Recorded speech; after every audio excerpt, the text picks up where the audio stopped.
This is Hidden Brain. I'm Shankar Vedantam. It can feel like everywhere you look, someone's accusing someone else of peddling fake news. Why did a CNN reporter retweet that false fake tweet about the migrant children being in cages? A recurring internet story says Pope Francis endorsed Hillary Clinton. Posts about it have circulated Twitter and Facebook, but it's bogus. Now the fake news is saying we're fake news. But the story is false. Fake news is the enemy. It is fake news. These charges and countercharges about inaccuracy, bias, and fabrication can seem modern. In fact, they're deeply rooted in the history of American journalism. There are patterns and resonances that recur and recur and recur. But if there are similarities between the present and the past, there are also areas of sharp divergence. There are things about our present moment that are unique and uniquely dangerous. I think there are consequential differences in what's going on now in the Trump administration, some very important and nerve-wracking differences. This week on Hidden Brain, what the history of fake news in the United States reveals about an important tension at the heart of journalism.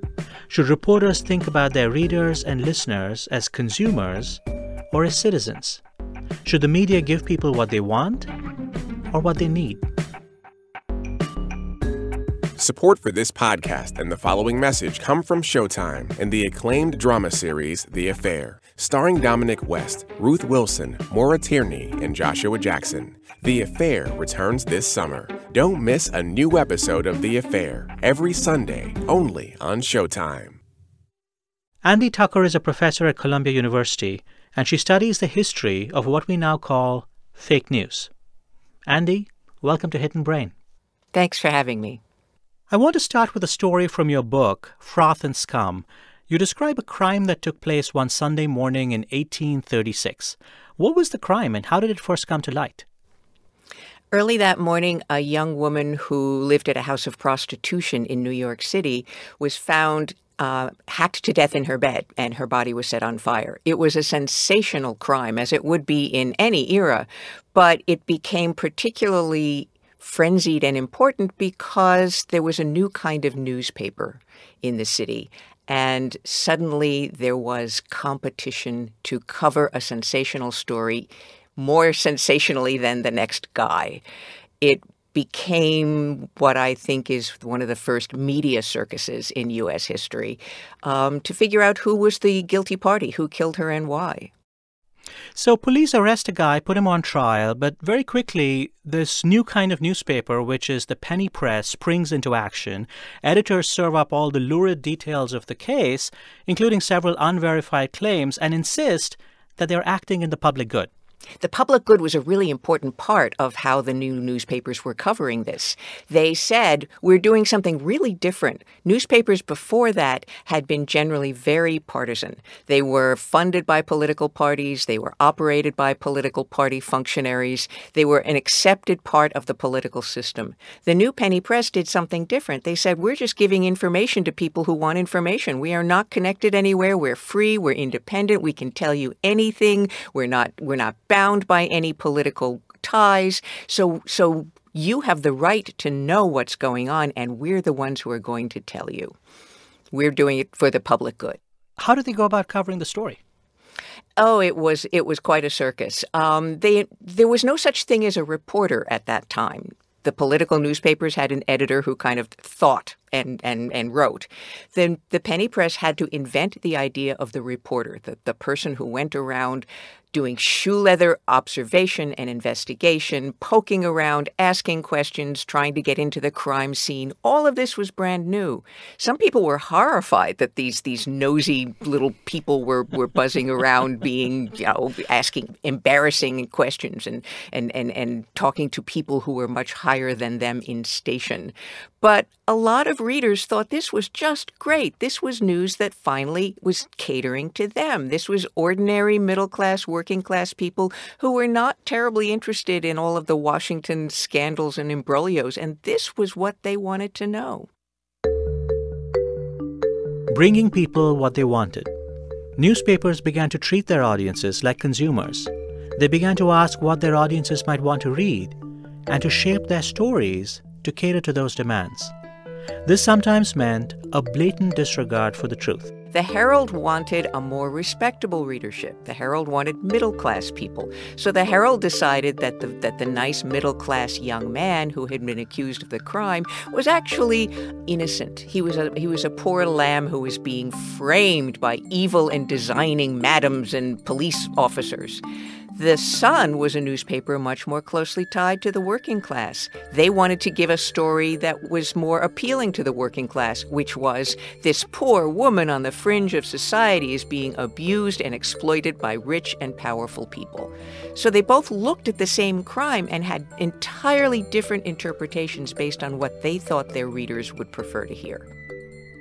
In some ways, it's a very democratic approach to news.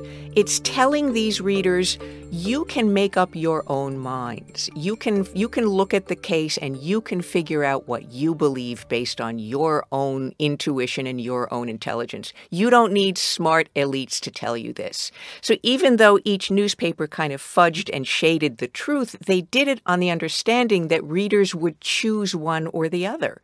And that was part of their pitch. You can figure it out. You can decide. That was really exciting. And of course, as you're talking right now, I'm hearing echoes to the present day where, if you're a Democrat, you have your preferred cable news channel. If you're a conservative, you have your preferred cable news channel. It really is not that different than it was, 200 years ago. No, in some ways, it's very, very similar. There are patterns and resonances that recur and recur and recur.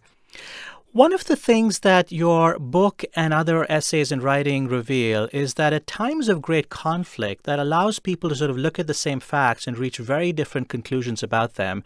And of course, a civil war, is sort of maybe exhibit A in this because you have an enormous conflict happening within the country and you have the press basically describing what happened in ways that are diametrically opposed to other publications. Do you have examples of fake news during the Civil War? There's one strange one in which the Battle of Pea Ridge, Arkansas, which is in the wild northwestern corner of the Ozarks, very far from everything. And a reporter for the New York Tribune writes a very long, elaborate, really thorough, really, good piece about the battle that later two of his colleagues say he made up completely because he wasn't there. He hadn't made it to the battlefield in time. It was so hard to get to. He listened to other people. He read other reports. He used his own knowledge. He understood what might have happened. It was common knowledge among many journalists, but they were very wary about revealing that. They would refer to it, but they didn't use the name of the reporter.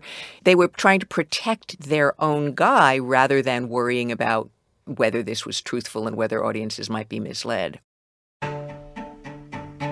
By the end of the 19th century, journalism had become a sort of Wild West. There were very few rules for how reporters should operate. This is the time of the Spanish-American War, and the yellow press, the very sensational press spearheaded by William Randolph Hearst and Joseph Pulitzer in New York, and they're competing with each other. The fake news often gets worse and worse at times of intense competition. They are making up all sorts of stuff. It's a war with low stakes and low casualties relatively, so it seems open to all sorts of creativity and interpretation. It becomes so sensational that people begin to think of journalism as incapable of telling the truth. There are new technologies, too. There is the motion picture.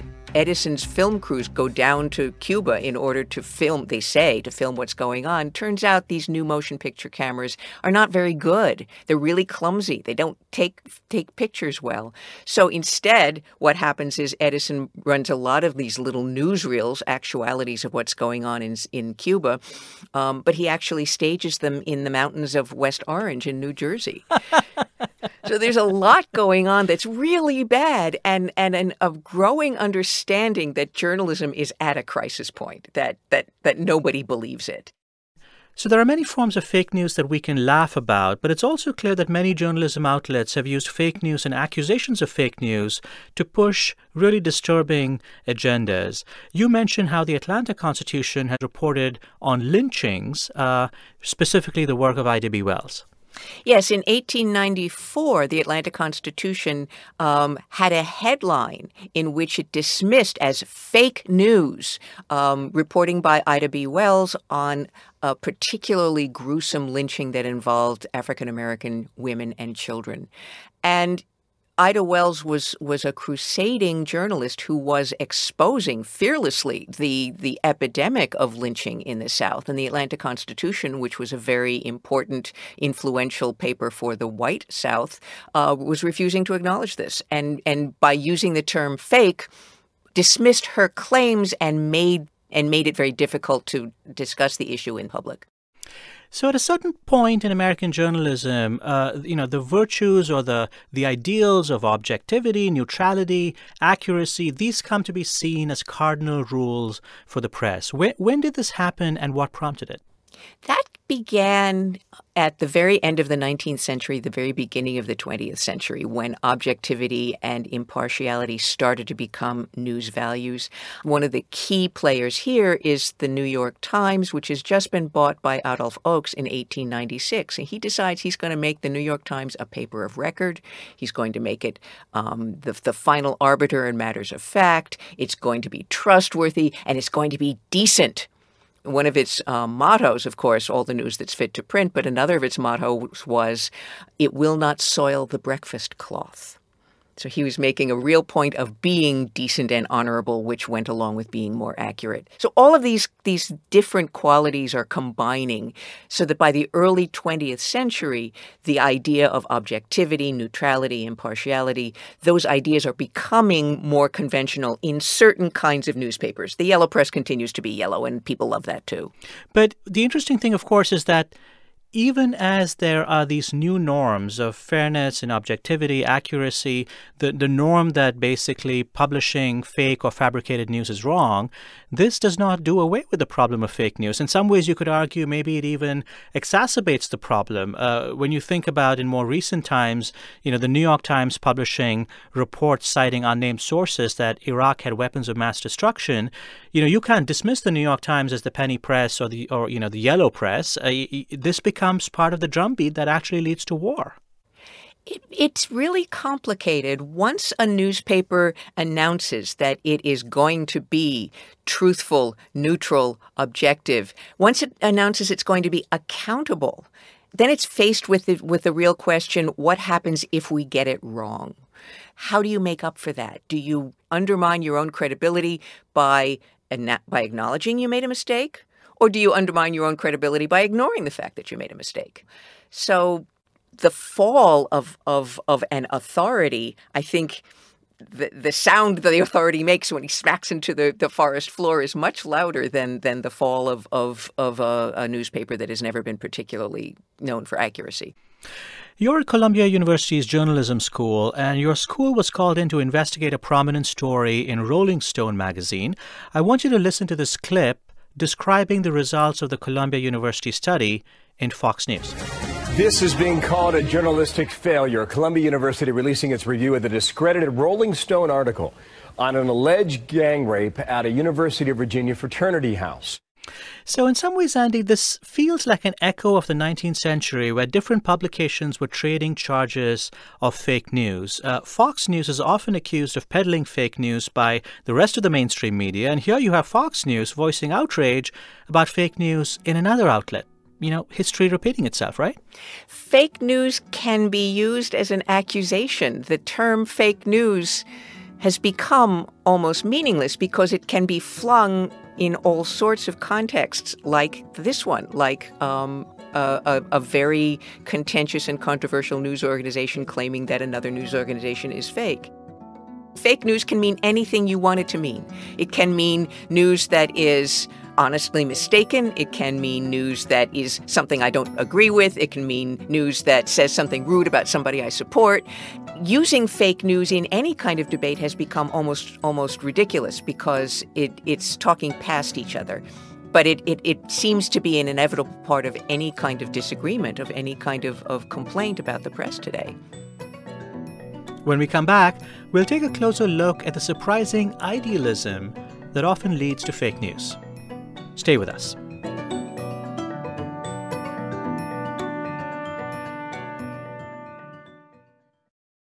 Support for NPR and the following message come from Prudential. Today, with so many Americans living paycheck to paycheck, achieving financial security is a challenge. That's why Prudential is making it easier to connect employees to financial wellness. And it starts in the workplace and through associations, with personalized experiences on site, online, and on the phone.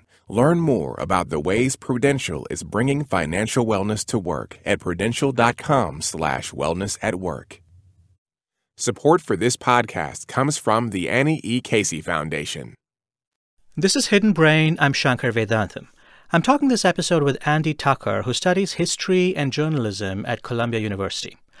One of the fascinating ideas in your work, Andy, is that journalists have resorted to fake news because they think it serves audiences and the public good. So if you needed to cover a devastating tornado in the 19th century, but the telegraph lines were down and the details of what happened were scarce, your choices were to either say nothing about the disaster or to try and imagine what happened. Yes, there was a real debate about the term faking in the 1880s and 1890s, but it was a debate in which many people argued, many journalists argued, faking is a good thing. By faking at that time, they didn't mean nefarious manipulation. They meant embellishment, adding some details, filling in gaps that they hadn't been able to see at the time, making an interviewee sound a little more articulate. It wasn't wholesale manipulation, but they argued that people would like that better because it gave them truth that was closer to what they expected, that it gave them stuff that wasn't boring, that nobody wanted a newspaper, said one handbook for journalists, nobody wants a newspaper to be a mathematical treatise. You don't want to be crazily accurate. So in the beginning, this term fake news or faking of news was seen as something that journalists could do to make their readers happier. In other words, if the mere recitation of the facts doesn't do justice to the truth, the honest journalist actually goes beyond the facts to try and represent the truth. Yes, you can do a higher truth that way. And that's a term that we hear a lot, somehow getting at a higher truth by glossing over inconvenient details. But this was a genuine movement. In the early years of the professionalization of the press, there were professional journals in which this argument was made. Do it for your readers, they'll be happier. It's a little self-serving because it also meant that a journalist who was being a little lazy could get away with it. A journalist who wanted to pretend he was a novelist could get away with it. But in general, yes, there was a real sense that it was a good thing to do. And it wasn't just about what the public needs. As you point out, it's also about what the public wants. I'm thinking about the advice that William Hills gave to newspaper correspondents in 1887. He's basically saying, one reason we should lie to our audiences is because our audiences want us to lie to them. Yeah, it makes them feel better. He had an example of if you're telling the story of a professor who is fascinated into eloping with a young student, it doesn't hurt anybody, said Hills, to say that the young student was an enchanting 16-year-old brunette instead of the washed-out 23-year-old blonde she truly was. It would make people happy. It didn't hurt anybody. They would read your story and the subtext there, of course, being they would buy your newspaper. To be clear, in most newsrooms today, behavior like this will get a journalist fired. This sort of fabrication didn't just happen in newspapers. Andy has found that over and over, new technologies opened up new avenues for faking. The irony is, people always have faith that each new technology will make it harder to manipulate the truth. Early photography was seen when it first was announced in 1839. People like Edgar Allan Poe are talking about how real it is and how you could finally see more real than any kind of art. And within decades, you had someone like William Mumler who was taking what he called spirit photographs.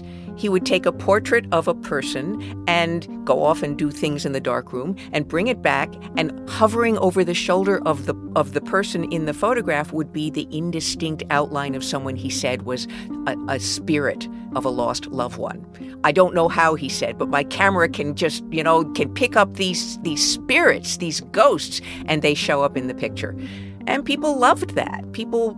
This was the year of the Civil War. People were desperate to be in contact with people they had lost. They believed it because the technology seemed so new and magical that they believed it could do anything. And now, with the rise of technologies like social media, we were told that, with Twitter and Facebook, you would have 10 million fact checkers. And so we're going to get a more accurate version of reality. But we also now have 10 million publishers putting out their own facts and theories all the time. The internet is really challenging because it's so hard to know the difference. You go on one page, and yes, it is a page of a serious news organization that has fact checkers and has editors and has codes of ethics. And then you go to another page, and it looks physically very similar, but it's got completely different approach to news, and it can be very hard for a casual browser to understand the difference. They seem to be similar, but the content can end up being radically different. So the history is very good at telling us that the things we think of as dramatic and new might only be, iterations of what's happened in the past. But are you really saying there's no difference between our current moment and earlier ones? I mean, specifically looking at the Trump administration, its relationship to the truth, its constant war with the press. Are you really saying this is only just more of the same? No, I think there are consequential differences in what's going on now in the Trump administration. Some very important and nerve-wracking differences. I don't know of another time in which an administration so uniformly and vigorously and constantly works to undermine and diminish journalism as having any relationship with the truth. It is not even an argument about facts so much as an argument about you cannot trust those guys, they're deceitful, they're dishonest. It's a very emotional argument. And I think to have no place that's to stand, it leaves truth-telling no place to stand. And I find that really dangerous to the idea of a democracy. And when you think about that danger, is there a way for ordinary citizens to think their way through this? I mean, if you are an average person in the country and you constantly hear claims of fake news being hurled from every direction in every other direction, it's just easy to throw up your hands and say, why should I trust anything? That's a danger that worries me and many other journalists very, very much. There are many scholars and many journalists who are desperately trying to figure out ways to address the failing trust in news, the rush of fake news. It's really difficult. There are people who say that training in media literacy will help. There are people who say that news organizations need to be more transparent. In Europe, there are various governmental or quasi-governmental efforts to regulate what's available, what's possible. Malaysia has passed a law criminalizing fake news. Italy, you can report it to the police. These are all efforts, and I think we need to keep making efforts, but I'm not sure what will help other than the public, the citizenry, maintaining its vigilance and refusing to throw up its hands and give up, and insisting on reading with courage, with skepticism, with an open mind, and in engaging in open debate. Speaking of government regulation, I want to end by going back to one of the earliest cases of fake news in American history. You describe a case from 1690, and you say that the story led to an extraordinary 14-year period when American newspapers published absolutely no fake news. What happened? In 1690, the very first newspaper published in North America, Public Occurrences. He came to Boston, Benjamin Harris, he was from London, and he set himself up as just a guy named Ben who was going to publish a newspaper to tell the truth. And he had a list at the top of what he was going to do. I'm going to tell the truth. If I find that people are not telling the truth, I will expose them. I will give people the information they need. I will use only the best sources. So it sounded very modern.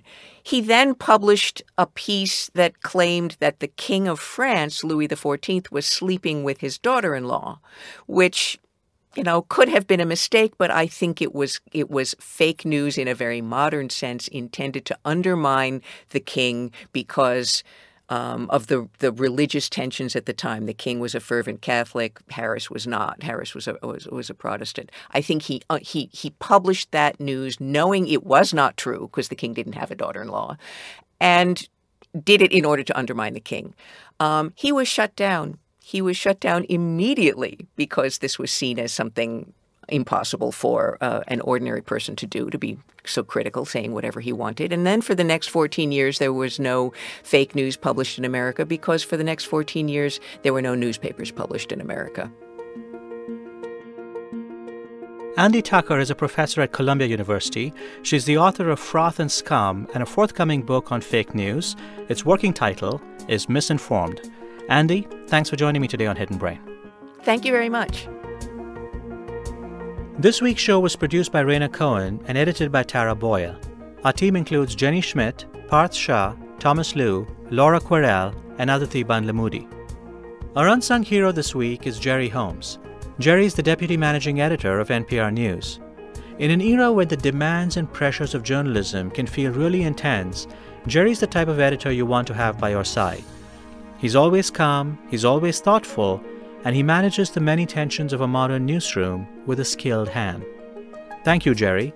You make our journalism better. You can find more Hidden Brain on Facebook and Twitter. If you like the show, please let others know and leave us a review on iTunes. I'm Shankar Vedantam, and this is NPR.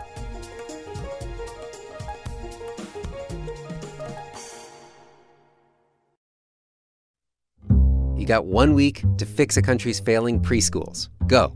On Rough Translation, a bold experiment by a country to transform its culture of teaching.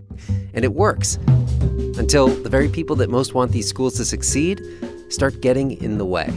Rough Translation, wherever you get your podcasts. This is Hidden Brain. I'm Shankar Vedantam. In 2011, Richard Freeman was working on a project. He was studying the way groups of people work together. Specifically, how scientists work together. Richard, who's a Harvard economics professor, noticed something intriguing. Scientists in the United States seem to stick to their own kind. You'd see Chinese folk concentrated in one lab, Indian folk concentrated in another lab, Europeans of different groups associating more with their compatriots. This was not surprising. You see this kind of clustering in lots of workplaces. But Richard thought science ought to be different. In general, people who are more alike are likely to think more alike. And one of the things that gives a kick to science and scientific productivity is that you get people with somewhat different views, different perspectives coming together. This assertion has long been debated. Some people say teams with lots of different perspectives come up with better ideas. Others say, no, when a group has lots of different views, this can produce conflict, gridlock. So, which is it? Richard decided to put the question to the test. Do scientists who collaborate with others from the same group produce better science or worse science than scientists who have a wide network of collaborators? To find out, Richard looked at one of the most important signals of scientific success, research publications. He surveyed vast numbers of articles and papers, and he found that in a large number of these papers, co-authors shared a common ethnicity. No surprise. But then he went further. There's a very powerful way to judge the quality of scientific papers. The more groundbreaking a paper, the more likely it is to be cited by researchers writing other papers. Citations, in other words, are a marker of importance. We asked, well, are the papers done by people who are more ethnically the same? Are those papers, do they get more attention? Do they have more citations? Do they appear in journals that are of greater prestige? The answer was no. If you write a paper largely with people of your own group, it's likely the paper gets less citations than if you write it with a broader group of people. Papers that got the most citations, the most prestige, were often written by a mix of people with different backgrounds. It is much better to have people working in collaborating when they're across different laboratories, across different parts of the U.S., between countries, rather than people only working in the same group. The finding held true no matter which ethnic groups you looked at. This is a result that goes across all the groups. So it's not specific, like Chinese guys write a paper together, their paper gets less citations and less impact. The same thing is true if native-born Anglo-Americans do that. In other words, that you're actually at a disadvantage if you are surrounded by people of your own group in some ways, regardless of what that group is. Yes, and I think the key thing is to get more ideas sort of linked together so they can spawn better ideas, as opposed to us all working in the same way.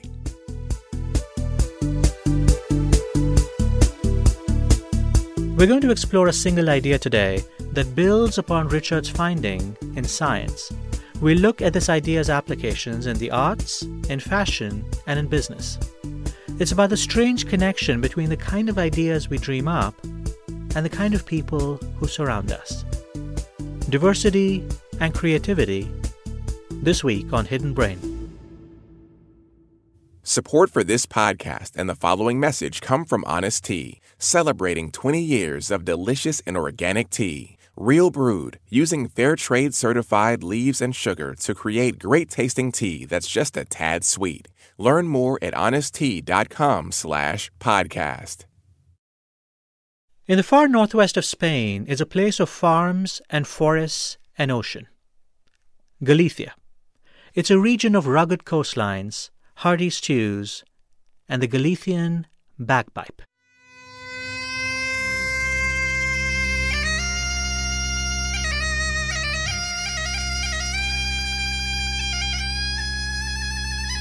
I come from Ourense, which is one of the 4 provinces of Galicia. This is Cristina Pato. She's a bagpipe player. When you grew up in Galicia, you grew up hearing music everywhere. Hearing music in a bar, hearing music in a square, celebrating the festivities of the day, or in weddings, or in even birthdays. I mean, when you are in Galicia, you pretty much can hear the bagpipes almost everywhere.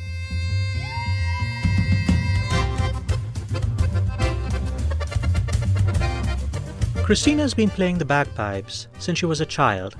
She grew up in a musical household. Her father was an accordion player. Her 3 older sisters all played the bagpipes. And I just wanted to be whatever my sisters were doing. So they began with the bagpipes when I was 4 years old. So I just did it. The girls were talented. By the time she was 10, Cristina and her sister Raquel would travel to villages to play at festivals. My mother will give us the Galician dresses, and then we will start walking in those streets. And the sound of 2 bagpipes at 8 a.m. is something that everybody can not only hear but also recognize. My sister and I will be just waiting for them to come out, play a little muñeira, which is the Galician national dance, and people will just start dancing around.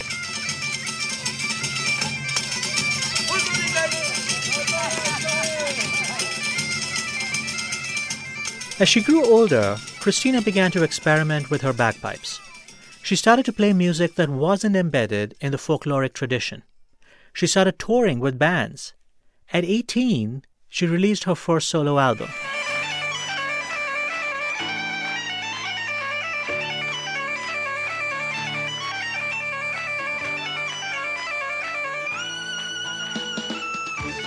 The more Cristina stretched, the better she got. By the time her second album was released, 2 years later, she dyed her hair bright green and acquired a nickname, the Jimi Hendrix of the bagpipes.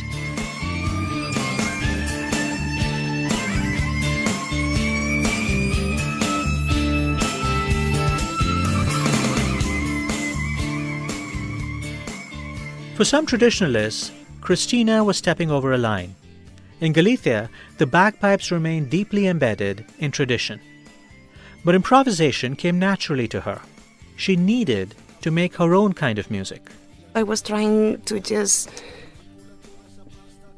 tell people this is what I am, and it's not like I don't care about what you think about what I do with my instrument, but there is something about what I do with my instrument that keeps me going. By the time she was a young adult, Cristina had to make a choice. It seemed to her like the bagpipes could only take her so far. Cristina had also been trained in classical piano. In her mid-20s, she decided to leave Spain and go to the United States. She would pursue a mainstream musical career with the piano. And I moved here. I didn't tell anybody around me when I went to Rutgers University to get my doctorate that I had another life. Cristina kept her two lives separate. One side of her was a diligent classical music student. The other was still a green-haired bagpipe player from Galicia. One day in her second semester, a professor asked for help in translating a song. So I get this call from the professor of the vocal department, and she says, I have a song in here which is in a language that I believe is closer to Spanish. So I was wondering if you could be the pianist for this singer and also the coach, the vocal coach for diction. And when I see the score, it was Lua Descolorida, which is literally colorless moon in Galician. And this was a poem by the most amazing Galician poet of all times, Rosalía de Castro, a female writer of the end of the 19th century. And this composer who, to be honest, I didn't know anything about him, this composer actually has chosen that poem to create music around it. That composer, it turns out, was celebrated. An Argentinian named Osvaldo Golijov. She met him at rehearsal. We started talking about Galicia. Then he got excited. Then I told him, well, I actually play the other most important thing about Galicia, which is the Galician bagpipe. And then his eyes opened even wider.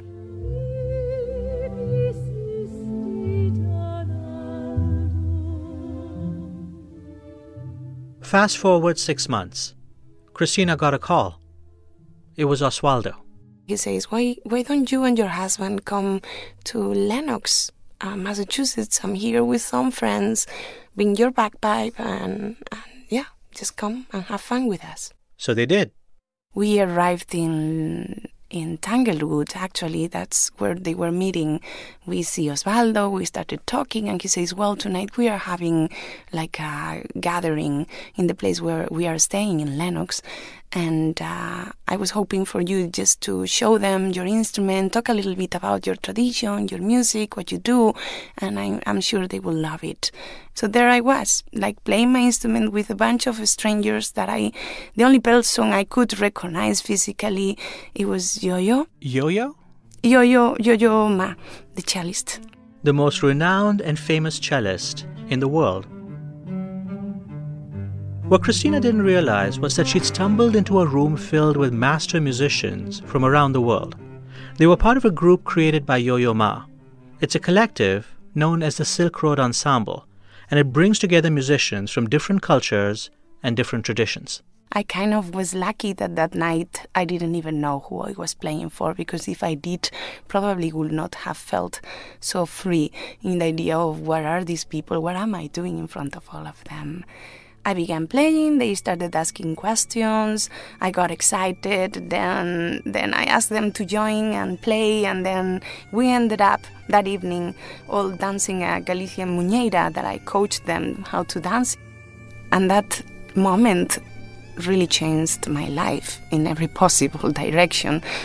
And in that moment, I didn't even realize how much that moment was going to mean for the rest of my life.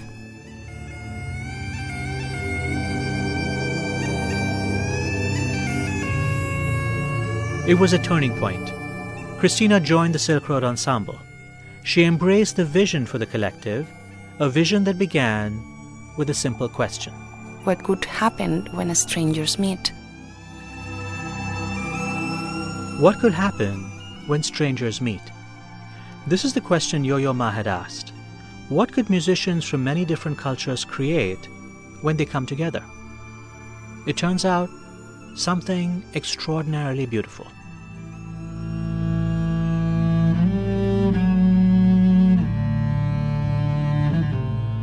Yo-Yo Ma describes the work of the collective as something he calls the edge effect. Cristina says it's an idea that stuck with her. The edge effect is the point in which two ecosystems meet, like the forest and the savanna, and apparently in ecology, in this edge effect is where the most new life forms are created. And somehow Silk Road is some sort of his recreation of this edge effect. For Cristina, working in that zone where new life forms emerge, that changed the way she saw music. She began to question why Cristina, the bagpipe player, and Cristina, the classical pianist, had to live in different worlds. It's true, the music was different, the traditions were different, even the audiences seemed different. But so what? All of a sudden, working with Silk Road, I found the connections between the two worlds I've been living all my life that were not even connected in my hometown. And you have to understand also that in Ourense, where I come from, the bagpipe school and the conservatory for classical music were two buildings next to each other. This bagpipe school had, in a city of 100,000 people, had more than 10,000 somehow involved with the bagpipe school. And I could count with the fingers of my hands the people that would actually go to both, got trained in classical music, but also got trained as a bagpiper. Cristina says that what drew her was the possibility for connections and conversations between different musical forms. In Silk Road, you also have to keep going in meeting new strangers, meeting new communities, meeting communities of people that you have never imagined of working with, and maybe putting together instruments that you will never think they will work together, like a Galician bagpipe and a Japanese shakuhachi.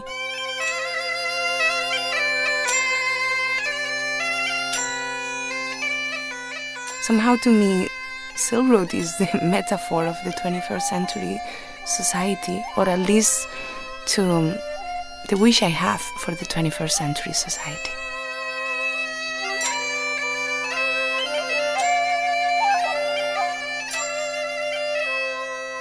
The Silk Road musicians have discovered in music what Richard Freeman discovered in science.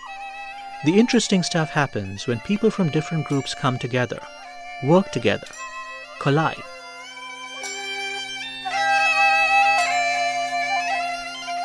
When we come back, we'll take a look at the fascinating science that explains why diversity and creativity often go hand in hand. Stay with us.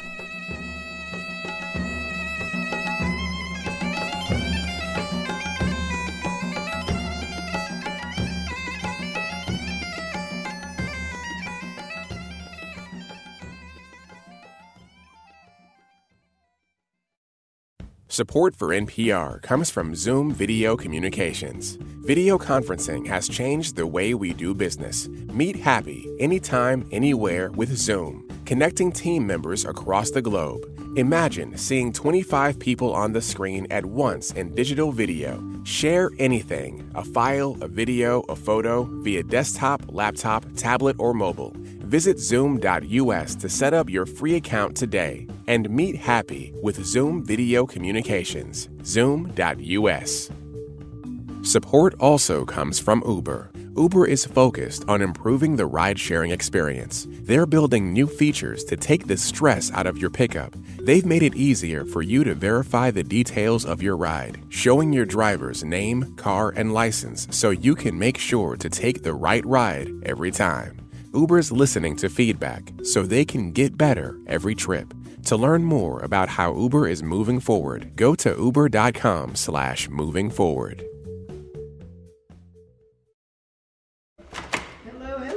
Hi, Adam, I'm Shankar. Nice to meet you. Not long ago, when I was in New York, I stopped by the apartment of social psychologist Adam Galinsky. When my producer Jenny Schmidt and I got there, Adam and his family were waiting for us at the front door. So, this is Jenny. Hi, Jenny. This is Adam. Adam lives with his wife Jen Olayan, his 2 young sons, This is Asher and Aiden, and his mother-in-law, Vicky Olayan. Nice to meet you, Jenny. As we walked into the apartment, Adam made a quick request. Do you mind taking off your shoes? Not at all. We slipped off our boots, and Adam and Jen pointed to a selection of house shoes they kept under a bench. Here's some slippers if you like. Oh, great. Okay. Or booties or whatever you like. Adam admits that having a shoe-free house wasn't something he'd done growing up. I'd never taken my shoes off in my own house before dating Jen. And, Jen even doesn't want us to put our outside clothes on, sitting on the bed. So I've really integrated this. Like, I go to hotels now and I take off my pants before sitting on the bed. Jen has strong ideas about keeping the inside of a home separate from the outside world. Over time, Adam has made those ideas his own. I think that, that's really made me think about space in a totally different way and sort of how people construct their worlds and their interior environments. And, I have much better interior design now in my house than I ever had when I was single. Adam grew up in a secular Jewish family in North Carolina. Jen grew up in Connecticut with parents who'd emigrated from the Philippines. They'd held on to their Filipino culture. Part of that culture includes a deep respect for the home, a respect they passed on to Jen. Jen, in turn, passed on that cultural belief to Adam. I still actually own my apartment in Chicago, and I went back to it recently. I'm like, basically, what a all this was. Like, I was just never attentive to all the features of a space that someone who really cares about that and design and how things fit together. And I think that, the bedroom now is like, it does feel a little bit more like a sanctuary, like it's almost like you're stepping across, this into this different portal, if you will. Jen has also adopted some of Adam's values. Adam has taught me through his Jewish tradition about embracing, opening up of feelings, which labeling, identifying feelings. I tend to mute those things or don't like real conflict, so I'll try to steer. Now, you might be asking, what's the big deal? Anytime a couple gets together, they blend their lives, embrace some things, let go of others. But here's the difference. When people from different countries or cultures come together, it seems to affect their creativity. Adam has studied this topic. We caught up for a longer chat when Jen and the kids weren't around. I wanted to know how he'd gotten interested in the link between diversity and creativity. Adam says it started long ago when he was in high school. Before leaving for a semester abroad, he'd attended a mandatory orientation. And I still remember to this day, they said, look, some of you are going to go to China, and in China, it is a sign of respect if you leave food on your plate because it says that you got enough to eat. But in Indonesia, where I was going, it's a sign of disrespect to leave food on your plate because it basically says the food wasn't very good. And so that was sort of eye-opening, transformational experience for me to recognize the same object, food on a plate, could have very different meanings and have very different implications depending on the culture. The same thing means different things, depending on your background and perspective. It made Adam wonder how different cultures can help us see the world differently and spark creativity and innovation. Years later, he decided to explore these ideas in a research project. The whole project is a great story because it's a good example of both scientific discovery and scientific collaboration. Adam and some colleagues tracked a group of students at a business school. The researchers hypothesized that the students who showed the most creativity at the end of their school years would also be those who'd had the most interactions with people from different countries. They collected a vast amount of data, crunched the results. They were about to publish when another group of researchers had actually even a better design than we did and scooped our idea and published the paper. That should have been the end of it. Their goal had been to publish, and they'd gotten beat. So even though they had a lot of data, they put it all away and moved on. A couple years later, I had a first-year doctoral student, Jackson Liu, and I said, hey, we have this old data. We can't publish in a great journal because someone already scooped us on it, but we could publish it as a replication, some are good. Why don't you go through the data? What happened next might be an example of the phenomenon Richard Freeman noticed, that it helps a research project to have scientists from different ethnicities. Jackson Liu saw something exciting in Adam's data that Adam himself had overlooked. And I said, "What's that?" And he said, "I found this finding that people who had dated someone from another culture became more creative during their business school career, but those who just had friends from another culture didn't seem to become more creative. So there's something unique and wonderful about intercultural romantic relationships." Jackson's enthusiasm made Adam and his colleagues sit up. They realized they may have stumbled on something important. Why would dating someone from another culture spur creativity? Why would casual friendships not work the same way? So we started thinking again about this idea of deep, or the depth and the closeness of those intercultural connections might make a difference. They designed an experiment to test whether the finding was real. This time they reached out only to students who had both dated someone from a different country and dated someone from their own country. The students were then randomly split into two groups. In one condition, we'll ask them to recall their experience they had with their dating someone from their own culture and just describe that experience. Now, in the other condition, we said, recall a time when you dated about one of your relationships with someone from another culture. What was that experience like? Afterwards, the researchers asked the students to reflect on how much they'd learned about their own and the other culture. And then they were given a test for creativity. If there was no connection between intercultural romance and creativity, asking the students to reflect on different kinds of encounters should have made no difference. But that's not what the researchers found. We found that there was a boost in temporary creativity just by reflecting on the intercultural relationship, and that was really driven by the fact that people felt that they had learned more about another culture, and that sort of cultural learning then led, that reflection on that cultural learning led to increased creativity.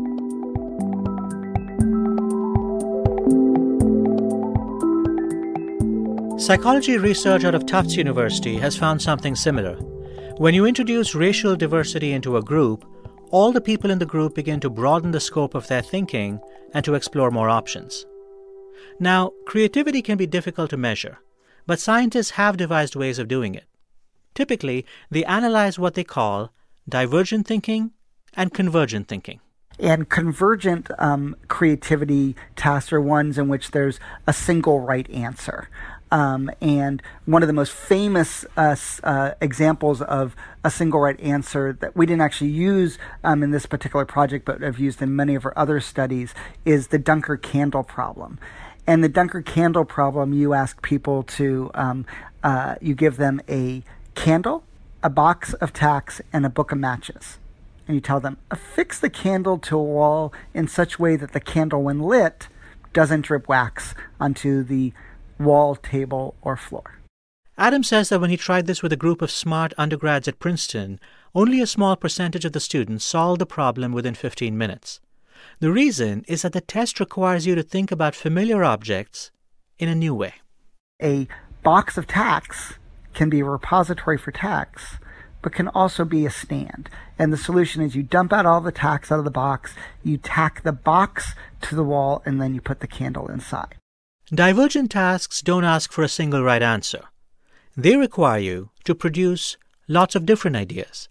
In our study, we asked people at time one, when we first measure their creativity, to generate as many creative uses as they can for a brick. And then at time two, when they graduated from business school, we asked them to think about as many creative uses as they could for a box. And then you can code these uses for the number of uses they come up with, but you can also code them for the number of different categories they come up with. So for a brick, someone might say, oh, it could be used as a piece of furniture, so that's one category. Or it could be used as a weapon. You could throw it at someone. That's another category. Or it could be used as part of a house. That's another category. Again, generating lots of good ideas is a sign of a creative brain. In the study of business school students, Adam and his colleagues gave the volunteers one final task. It's called the Remote Associates Test, where you give people 3 words and then you ask them basically to find the one word that connects them. And one of the classic examples that people give is you're given these 3 words: manor, round, and tennis. And you got to come up with the one word that connects all three of them. And in this case, the answer is table. Why? You can have table manners, you can have round tables, and you can have table tennis. What Adam and his colleagues found is that in every one of these tests, the group of volunteers randomly selected to reflect on their experience dating someone from another country outperformed those asked to reflect on their experience dating someone from their own country. They increased in their flexibility and novelty of their ideas. And basically, in our final data, what we did is we basically created a single composite creativity score, which really collapsed across all these. But the same effect actually emerges on each of the individual problems, which shows how robust and powerful the effect was. The findings were intriguing. The researchers decided to go a step further. They wanted to know if the results would hold up in the real world. They were wondering how to do that when one day, Adam went to a presentation given by his colleague, Dan Wong. And he was presenting this great, amazing data set of everyone who had a J-1 visa to visit the U.S., and he was able to survey them. J-1 visas allow people to work in the United States for a defined period of time, usually between 3 months and 2 years. At any given time, there are about 300,000 J-1 visa holders. So that means that we have tons of people who have come to the U.S. For a relatively short period of time, but up to 24 months, almost 2 years, and then return back to their home country. After the talk, Adam went up to Dan and asked him if by any chance he had any data on cross-cultural contact and the depth of those connections. He said, "I think I do." It turned out Dan had asked former J-1 visa holders this question. Please report the frequency of contact that you have with your American friends since you have returned to your home country. The survey also asked the former visa holders what kind of work they'd been doing since returning home. Adam asked Dan to take a look at his data and see if there was a correlation between those who'd maintained the closest contact with their American friends and whether they became an entrepreneur when they got home and founded their own company, and whether they had created new practices in their company when they got home. Indeed there was, Dan found. He said, "Oh my God, the data are exactly as you would have predicted," and so that was really the icing on the cake of this paper. We'd already had this great data from laboratory-based paper and pencil creativity measures, but now we have the core of our hypothesis that the depth of intercultural relationships, the frequency which they had contact, predicts these real-world consequential creativity measures, the probability that they became an entrepreneur and started their own business, and how much they had changed and transformed and innovated in their own companies. This time, Adam and his colleagues did not get scooped. They got published.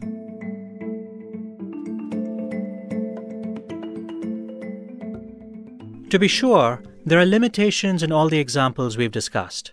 It's possible that business school students who date outside their ethnic group, or scientists who collaborate with diverse teams, or musicians who team up with performers from other traditions, all these people might just be risk-takers.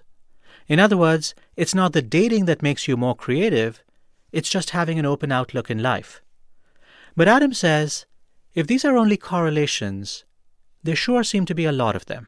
You better work.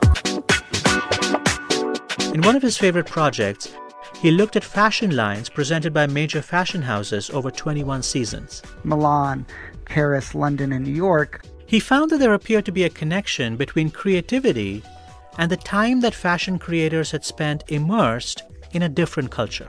And what we found was something really interesting, which is that the amount of time that the creative director had worked abroad predicted their entire fashion line creativity, but not the number of countries that they worked abroad. That didn't have near as much of an impact as the amount of time that they worked abroad. All these examples have a common thread. The fashion designers look a lot like the students at business school who dated someone from another country. The students look a lot like the scientists who spend time collaborating with partners from different ethnicities. The musicians who work with someone from a different tradition have something in common with the entrepreneurs who make broad connections and spend time maintaining them. What all these cross-cultural relationships have is depth. There's something about deeply understanding and learning about another culture that's transformative. We can get that from living abroad. We can get that from dating someone from another culture. We could even get it from traveling, but only if we really learned and understood and embraced and adapted to that other culture while we were traveling abroad. And so I think the big scientific conclusion that is very robust is that it's about really, truly, deeply understanding another culture is the key to enhancing your own creativity. Adam Galinsky and his wife Jain say they want their children to see the world in this expansive way. And Adam says the beauty of his research is that it suggests the benefits of broad collaboration are within easy reach, especially in the United States. You don't have to go abroad to get some of the creativity benefits of having that intercultural contact. You can get that same benefit here in the United States by embracing, engaging with people from other cultures. But again, there's the catch. It can't just be superficial. You've got to more deeply connect to people from other cultures to have that transformational impact in that experience. You could argue there are limitations in some of the examples we've discussed today. It's possible that scientists who collaborate with diverse teams or musicians who team up with performers from other traditions, these people might just be risk-takers. In other words, it's not the musical collaborations that make you more creative, it's just having an open outlook. It's very difficult to explore questions like this scientifically. We can't conduct experiments where we dictate who people date or who scientists should collaborate with. But I would argue that even in studies where you can't prove cause and effect, you can still see the effects that diversity has on creativity. And this is not just at the level of individuals, it's at the level of communities, even nations. Consider this. The United States, a country that accounts for about 5% of the world's population, has won about 60% of all the Nobel Prizes ever awarded. From the motor car and the airplane to Facebook and Google, from the telephone and the internet to Hollywood and Wall Street, scientists, entrepreneurs, and entertainers from the United States have powerfully shaped the world in which we live. Could some of this outsized creativity have to do with the extraordinary diversity of America, the waves of immigrants who have arrived here over the centuries? I'd like to think the answer is yes.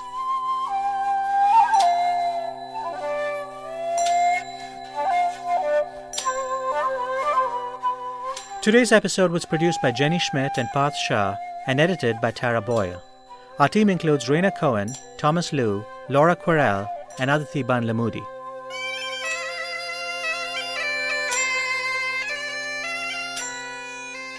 The song you're listening to right now is Voyo. It's composed by Cristina Pato and Kojiro Umazaki. It blends the Japanese shakuhachi with the Galician bagpipe.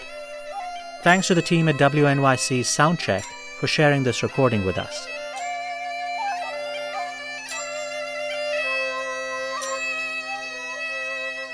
This week, our unsung hero is Lynette Clemetson. Lynette is currently director of the Knight Wallace Fellowships Program for Journalists, but before that, she was a beloved colleague here at NPR. She believes, with every bone in her body, in the link between diversity and creativity. Lynette was an early and ardent supporter of Hidden Brain. We literally would not exist without her. In fact, I can't believe we haven't previously called her out as an unsung hero. Of course, that is precisely what makes her an unsung hero. If you like today's show, please share it with one friend who comes from a different cultural background. Tell us about your conversation on Facebook and Twitter. I'm Shankar Vedantam, and this is NPR.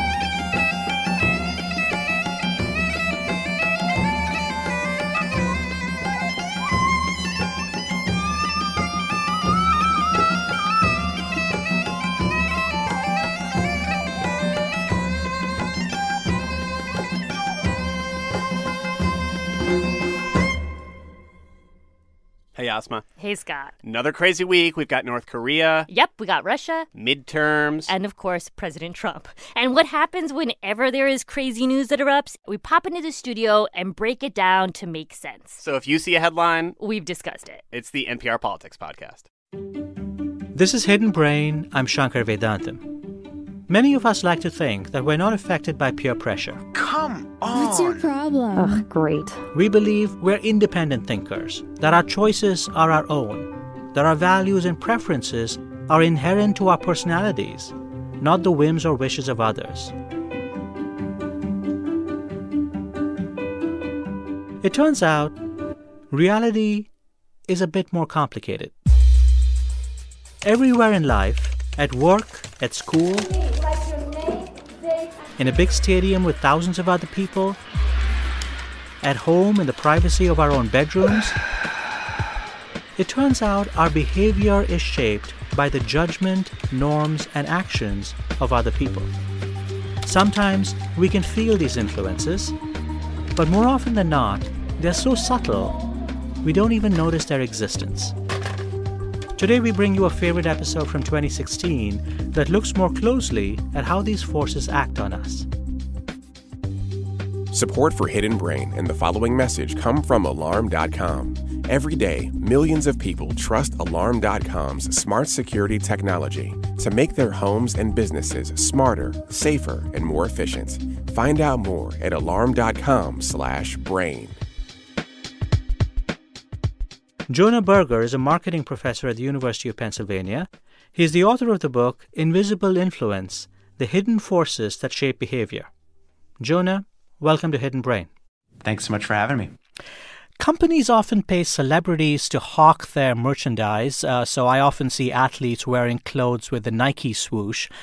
Tiffany apparently once paid Anne Hathaway $750,000 to wear its jewelry at the Oscars.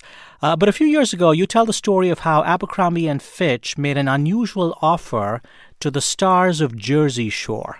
What was that offer? So you may remember the Jersey Shore, sort of a bunch of early 20s folks, lots of fake tanner and big muscles. I was in the jacuzzi and clothes just started coming off. So we decided to have a little fun. And one of them was a guy named Mike the Situation Sorrentino, and he was called the Situation for his famous abs. I mean, you can hate on me all you want to, but what can you possibly say to somebody that looks like Rambo pretty much with his shirt off? And Abercrombie & Fitch sent him a letter offering to pay him money. And that by itself is not unusual, right? As you mentioned, product placement is a major thing that companies often use. What was interesting about this letter, though, was they weren't offering to pay him money to wear their clothes. They were actually paying him not to wear their clothes. And it turns out he wasn't the only Jersey Shore cast member who had a recent run-in with the brand.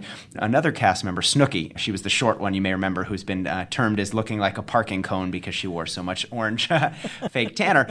She got a free handbag in the mail. And obviously, again, sending a free handbag makes sense. Brands may want to send it to her because she shows up in People magazine or In Touch, and because she's wearing it, other people might wear the brand. Except she got a Gucci handbag, not from Gucci, but one of their competitors. And so why would a competitor send her a free handbag? Why would Abercrombie & Fitch offer to pay Mike the Situation not to wear their clothes? And it turns out influence is very much like a magnet. We often think about it attracting, doing the same thing as others, but just as often it repels us and leads us to the opposite. And the idea here is, well, if Mike the Situation is wearing Abercrombie & Fitch, maybe other people aren't going to want to wear it anymore. Or if Snooki's hanging on to a Gucci handbag, maybe that'll help their competitors because no one will want to wear Gucci anymore. So we need to understand how social influence attracts, but also how it repels. You and Chip Heath at Stanford University ran a similar experiment some years ago, and this one involved wristbands. Walk me through what you did and what you found. This is one of my first studies that I ran early on in graduate school. You may remember these yellow Livestrong wristbands. They were for Lance Armstrong's Livestrong Foundation. And they came out, people were quite interested in them at the beginning, and we sold them to a group on campus. So we knocked on doors, we said, hey, we're raising money for cancer awareness. Will you buy one of these wristbands and wear it for $1? Most people said yes, they were more than happy to wear it. We followed up a week later to see if many people were wearing them. They were, so indeed people were wearing the wristband. And then we did something interesting. We sold them to a dorm next door. And we wanted to see, similar to this example of Mike the Situation wearing Abercrombie or Snooki carrying Gucci handbag, how would people feel when other people they didn't want to be associated with started wearing the bands? And so there's a dorm on Stanford campus sort of known as the geeky dorm on campus. And basically we went next door and we sold these wristbands to the geeks. And so the question was, what would those original wristband wearers do, the people that liked the wristband, that were wearing it all the time, do once the geeks started wearing it?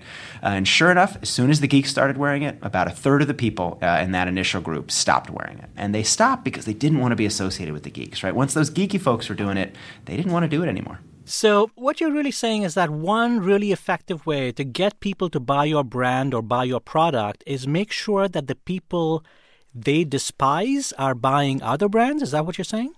A little bit, yeah. We often think about sort of aspirational identities. So Abercrombie shows people that we might want to look like in their ads. But we think a lot less about, well, what might people want to avoid, right? Might people want to avoid doing something if other people are doing it? We did another study with health behavior showing people actually avoided binge drinking in college when we associated with an identity that was undesired for them. And so it's not just about associating things with desired behaviors to get people to do it. It's also about saying, well, how can we associate undesired behaviors with undesired identities and use that to avoid people doing the wrong thing? One of the interesting things about the entire field of social psychology, and you talk about this at some length in the book, is the idea that people don't see themselves as clearly as they see other people. Or they see themselves and their choices differently than the same choices made by other people. And part of that is the access we have to the reasons that we bought things. So when we look around, we see lots of people doing similar things. I mean, at the end of the day, we're all pretty similar, right? Most of us are not like Lady Gaga walking around in a meat dress. Most of us are wearing, shorts and T-shirts, jeans and a collared shirt. We're dressed pretty similarly. We drive similar cars. We buy similar things. And so indeed, when we look around, we see a lot of people acting similarly, and we see influence and assume it's happening. When we look to ourselves, though, we look to our introspections. We don't just say, well, what did I behave? What did I do? But we look for evidence that there's a reason that we behaved that way. And because when we think about it, well, I don't think I bought that car to fit in. I wasn't sitting there going, God, I really want to keep up with the Joneses. You thought you bought it because of price, or you thought you bought it because you liked how it looked. So you don't think it affected your own behavior, even though at the end of the day, it actually did. You tell a story in the book about a friend of yours who's a lawyer, and he has some strong views about younger lawyers and their BMWs. Yeah, so I was writing this book, and I was talking to a good friend of mine who's from Washington, D.C., and they happen to be a lawyer. And I was telling them about social influence, and they were lamenting the impact of social influence on their peers. They were saying, God, all D.C. lawyers are the same. They make it big. They become partner, whatever it is, and they go out and they buy a new BMW. And I said, well, that's interesting. But aren't you a DC lawyer? I said to my friend, and don't you drive a BMW also? And he said, oh yeah. But they all drive gray ones, and I drive a blue one. And I was sitting there going, okay, I guess. But what I love about that story is two things, right? One, again, we see influence, right? My friend could see all the other people driving very similar cars, except when that light shone on his own behavior, he couldn't see it. Then it was invisible. There, the influence was invisible. But second, it wasn't just about doing the same thing, right? It wasn't just about buying the exact same car, and it wasn't about being completely different. It's about being similar and different at the same time. And so there are many flavors of influence that often invisibly affect our behavior. One of the interesting ideas you explore is that social influence can have implications for innovation, because it suggests that if we are shaped by those around us, then an idea that in some ways is too far ahead or too different from the norms that we see around us might have a difficult time getting adopted. Can you tell me the story of the 1899 invention known as horsey horseless?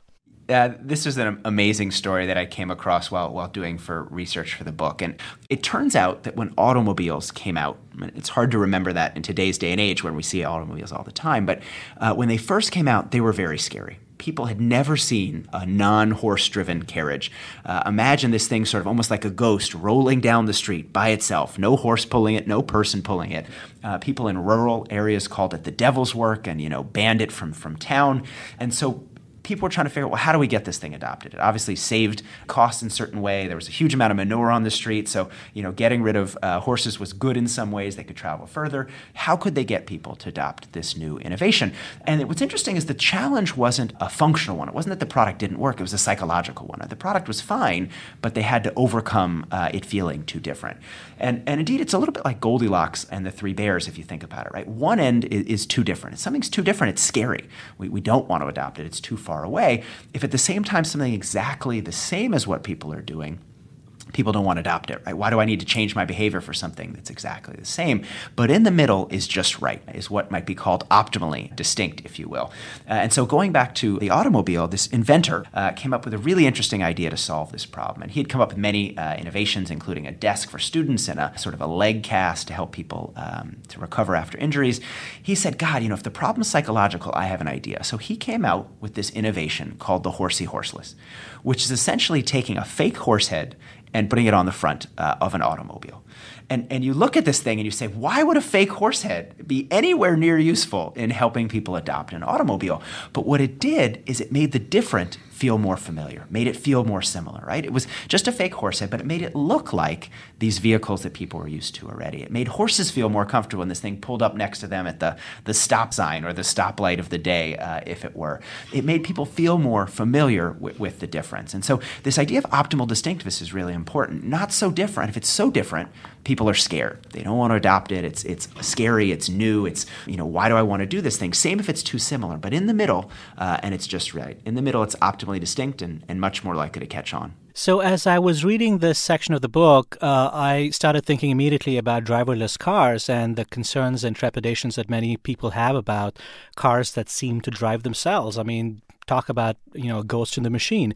And, I was thinking about, people sometimes have these mannequins that sit in the car with them to give people the impression that there's someone in the car with them. So if you're a woman driving through a city street at night and you want to give people the illusion that you're not alone in the car and you're maybe less vulnerable to crime, you have this mannequin sitting next to you.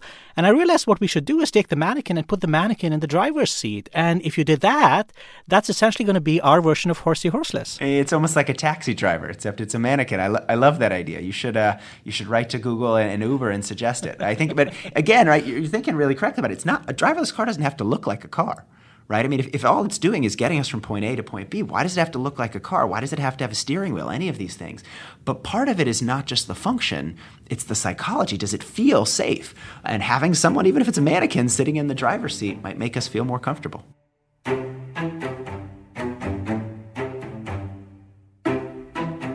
Coming up, we're going to explore how invisible influence affects the way we think about politics.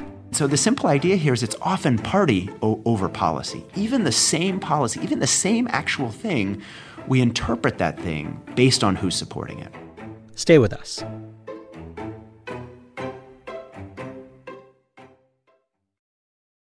Support for NPR comes from Zoom Video Communications. Video conferencing has changed the way we do business. Meet happy anytime, anywhere with Zoom, connecting team members across the globe. Imagine seeing 25 people on the screen at once in digital video. Share anything, a file, a video, a photo, via desktop, laptop, tablet, or mobile. Visit Zoom.us to set up your free account today. And meet happy with Zoom Video Communications. Zoom.us. Support also comes from the American Petroleum Institute. Natural gas and oil provide energy for much of modern life, even energy that powers your favorite podcasts. To learn more about how natural gas and oil help power things like music, news, entertainment, science, medicine, and more, text ENERGY to 73075.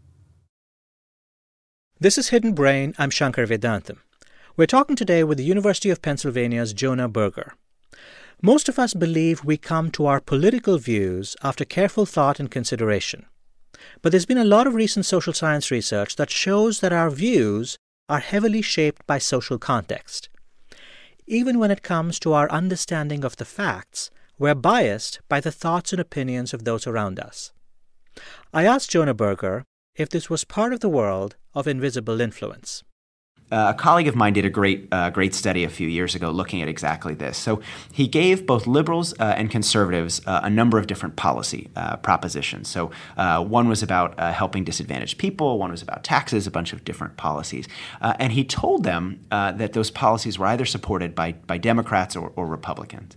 What he found, very much along the lines of what you just mentioned, is that when conservatives saw a policy, the same policy, if they thought that policy was supported by conservatives, they loved the policy. They thought it was great. They supported it. Even if it was a welfare policy, even if it was a generous welfare policy, the fact that conservatives seemed to like it, the fact they were told that other conservative leaders supported it, they thought it was great. They thought it was terrible, though, if that same policy, that same liberal welfare policy was supported by liberals. Oh, the liberals, they're always doing this, helpful stuff for welfare. I'm totally against it. Same policy, completely different reaction. Liberals did exactly the same thing. When liberals were told that policy was supported by liberals, they loved it. When liberals were told conservatives liked the policy, they hated it. And so the simple idea here is it's often party over policy. Even the same policy, even the same actual thing, we interpret that thing based on who's supporting it, right? Based on the identity it signals. And this actually happened to me just a few months ago. So was doing a consulting project with messaging for an organization that wanted to help clean energy catch on among conservatives. And clean energy is something that they thought conservatives would support. After all, it saves tax dollars, it reduces the size of government, all things that conservatives should like. Yet, when they surveyed conservatives, they found that conservatives weren't supporting clean energy. And so they dug a little deeper and they found that there was a clear reason why. When they asked conservatives, particularly conservative leaders, why conservative leaders weren't supporting the policy, they said, oh, yeah, clean energy, solar power, wind power, well, isn't that something that Al Gore likes? And if Al Gore likes it, it's probably not for me. And what's so interesting there again is same policy, right? Yet the mere fact that it was associated with a prominent liberal like Al Gore made them not want to do it. And so we really need to think about the politics, not just of actual politics, but the politics of identity. What does it mean to engage in a certain behavior? What does it signal about me to do something or not do something? And how can we use that to help people do better things? I mean, there are a lot of political scientists who talk about our affiliation with political parties as being very analogous to our support for various sports teams, So I'm a devout fan of a football team, and of course every year the players on that team change, and it's completely irrational to support the team when all the people playing for the team have changed. But there's a famous line from Jerry Seinfeld, what we're really doing is we're rooting for laundry, and at some level we're doing that with politics too. I mean, what we're really doing is we're rooting for laundry. I love that phrase, rooting for laundry, and certainly, that's part of it, right? Part of it is it feels like a team identity. There's also some information there, right? There's this notion that, God, if a lot of people that I feel similarly to in the past like this and support this, I'm going to like it and support it too, right? If I walk by a restaurant and there's a long line out in front, I assume that restaurant must be better. Same thing with politics, right? If the party changes or, the party views change, but everyone still thinks it's that same organization that they know and love, sometimes they end up following the wrong thing. A few months ago, we cited one of your other studies on Hidden Brain. It had to do with the likelihood of winning basketball games and what the score was at halftime. I have to say, I absolutely love this study. Can you tell us how you came to do the study and what it found? I used to be a soccer coach, and this is where it actually came from. So I went to graduate school and undergrad in California at Stanford. Loved soccer growing up, and so I decided to become a coach. So I coached AYSO, sort of, the little league of soccer. Coach is generous, by the way. I was basically sort of shepherding, 15, 12-year-old boys and trying to stop them from fighting for an hour and a half twice a week. But we'd run drills and we'd try to get better, and hopefully they learned one or two things along the way. But when it came time to games, I noticed something weird. We were a good team. We weren't the best team out there. We were a good team. But when we were behind at halftime, we always seemed to figure out a way to win. So if we were down by a goal, we'd win 2-1. If we were down 2 goals even, sometimes we'd win. We were down 2-0, we'd win 3-2. We always figured out a way to pull it out. And other times, though, if we were tied or we were ahead, we sometimes figured out a way to lose. And so I was just trying to figure out, God, what am I doing wrong? If we can come from behind, shouldn't we win all the time? So with a friend of mine, great colleague of mine named Devin Pope, he's now at the University of Chicago, we went out and got tens of thousands of professional basketball games. We got a bunch of NCAA games, a bunch of NBA games, and essentially we looked and said, okay, how does the score at halftime relate to the score at the end of the game?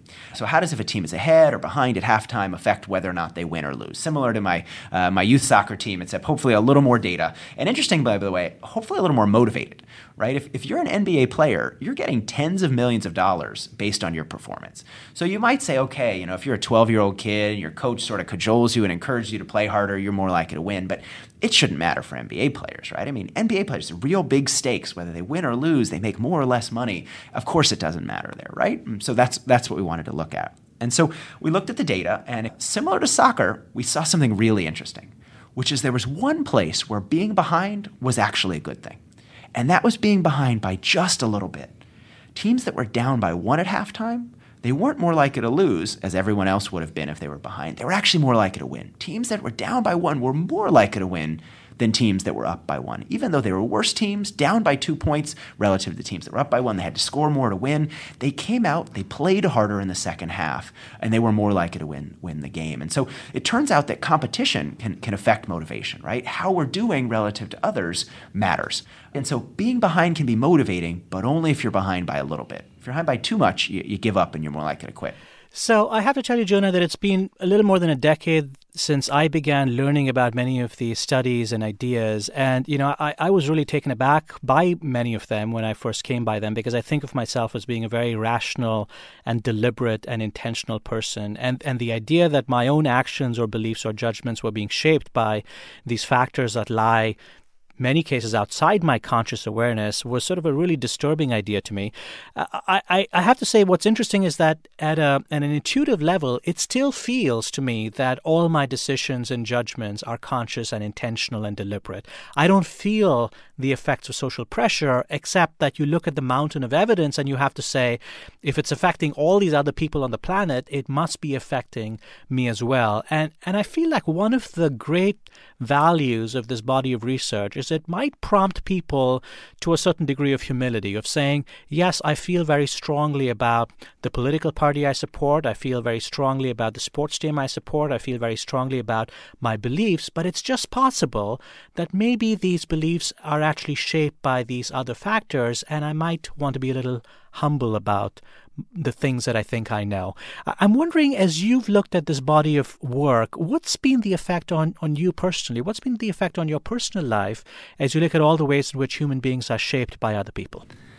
You read this literature and you do some studies in this literature, and you can almost have an existential crisis.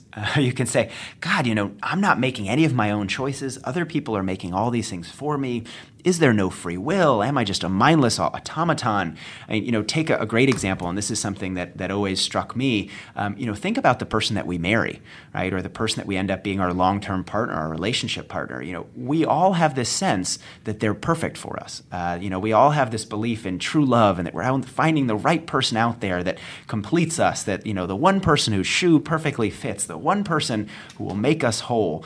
And yet, is that right? Is it there's the one person out there and we just have to find them? Or are we subtly being influenced by our environment? Did we like them because, we saw them more often and so we got exposed to them more, and so mere exposure leads to liking? Were we influenced by our environment, or did we really make our own choice? And for a while, I think personally that was something I struggled with a lot, thinking about, well, do we really make our choices? And if we don't make our choices, what does that mean about who we are?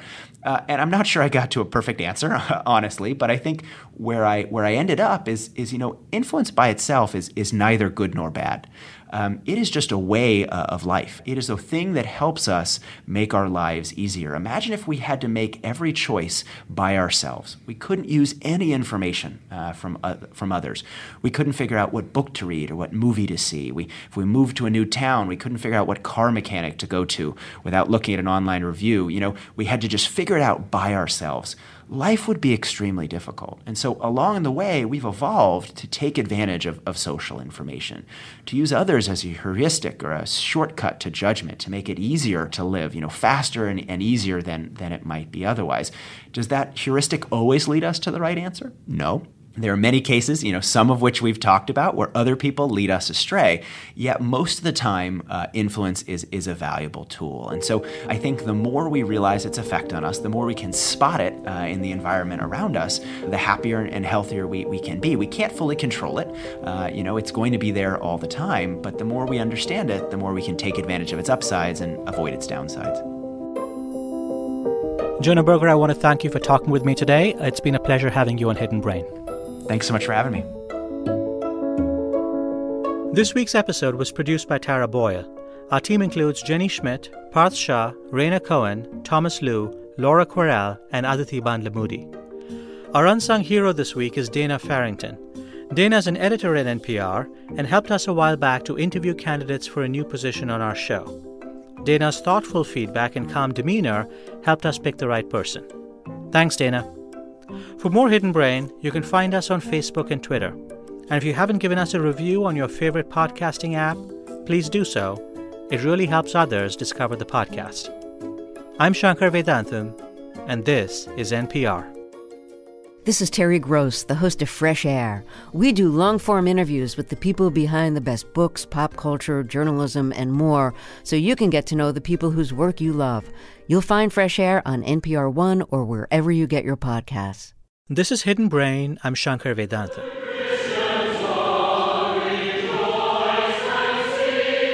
On a hot summer morning, worshippers gather at the First Baptist Church in Washington, D.C. They've come in their Sunday best: sharp suits and flowing skirts, shine dress shoes, and spiky high heels. They've come to be among friends and family, to pray and sing and rejoice after a long and hectic week. If you've taken part in a religious service at a church or another house of worship, have you ever stopped to think about how it all came to be? How did people become believers? Where did the rituals come from? And most of all, what purpose does it all serve?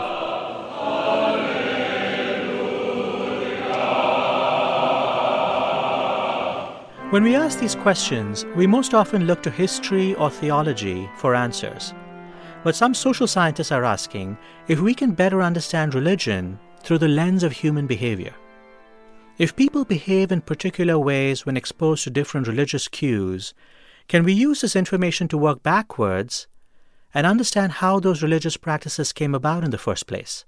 Can the rise and fall of different religions tell us something about the needs of societies and how those needs change over time?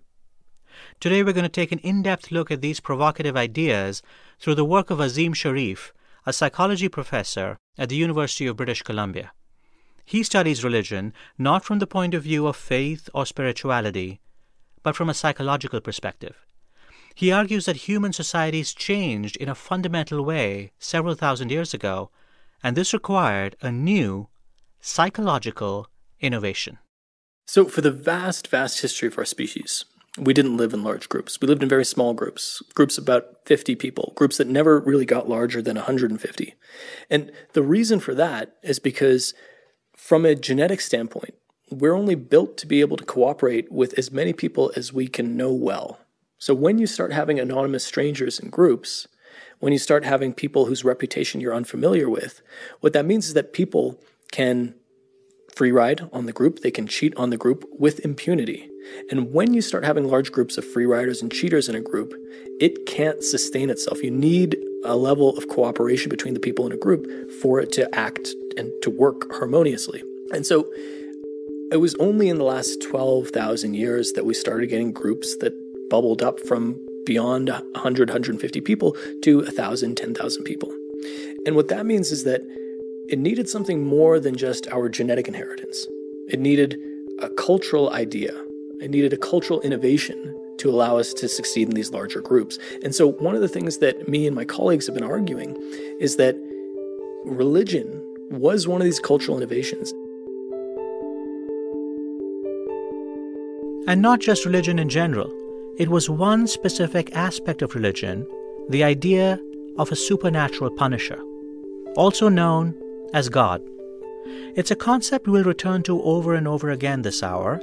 Basically, if early humans could be convinced that a God was going to punish them if they didn't act in line with the interests of the group, well, they would start to cooperate.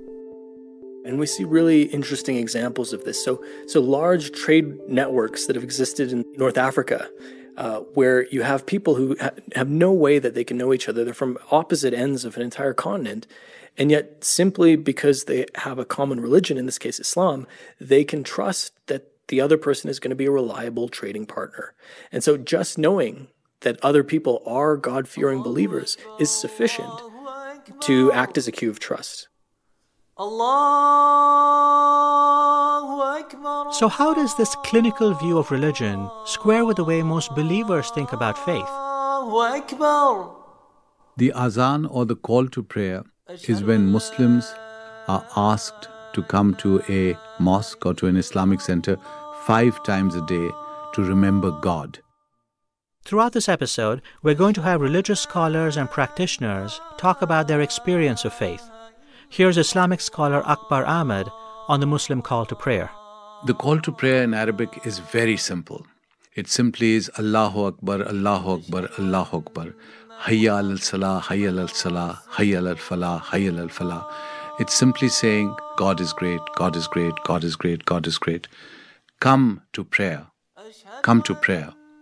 Then it repeats, come to welfare, to what is good for you.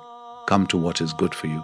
And then ends by saying again, Allahu Akbar, Allahu Akbar. So in a sense, it's a very simple call to put aside the daily tedium, the daily tensions and problems, and it can be very therapeutic.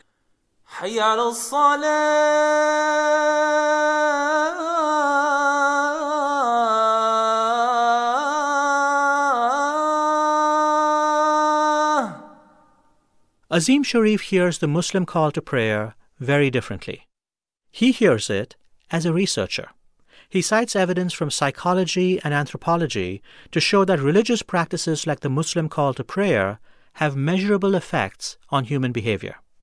These studies are taking advantage of existing naturalistic cues of religion that are all around people when they're living in the Muslim world. This is the most salient reminder of religion in Muslim-majority countries. And so a couple of studies have used that as the cue. One of them looked at cheating behavior. And what they found is that when the azan, the call to prayer, is audible, people are much less likely to cheat. In another study, researcher Eric Duhaime gave money to shopkeepers in Morocco and told them they could either keep the money for themselves or donate it to charity.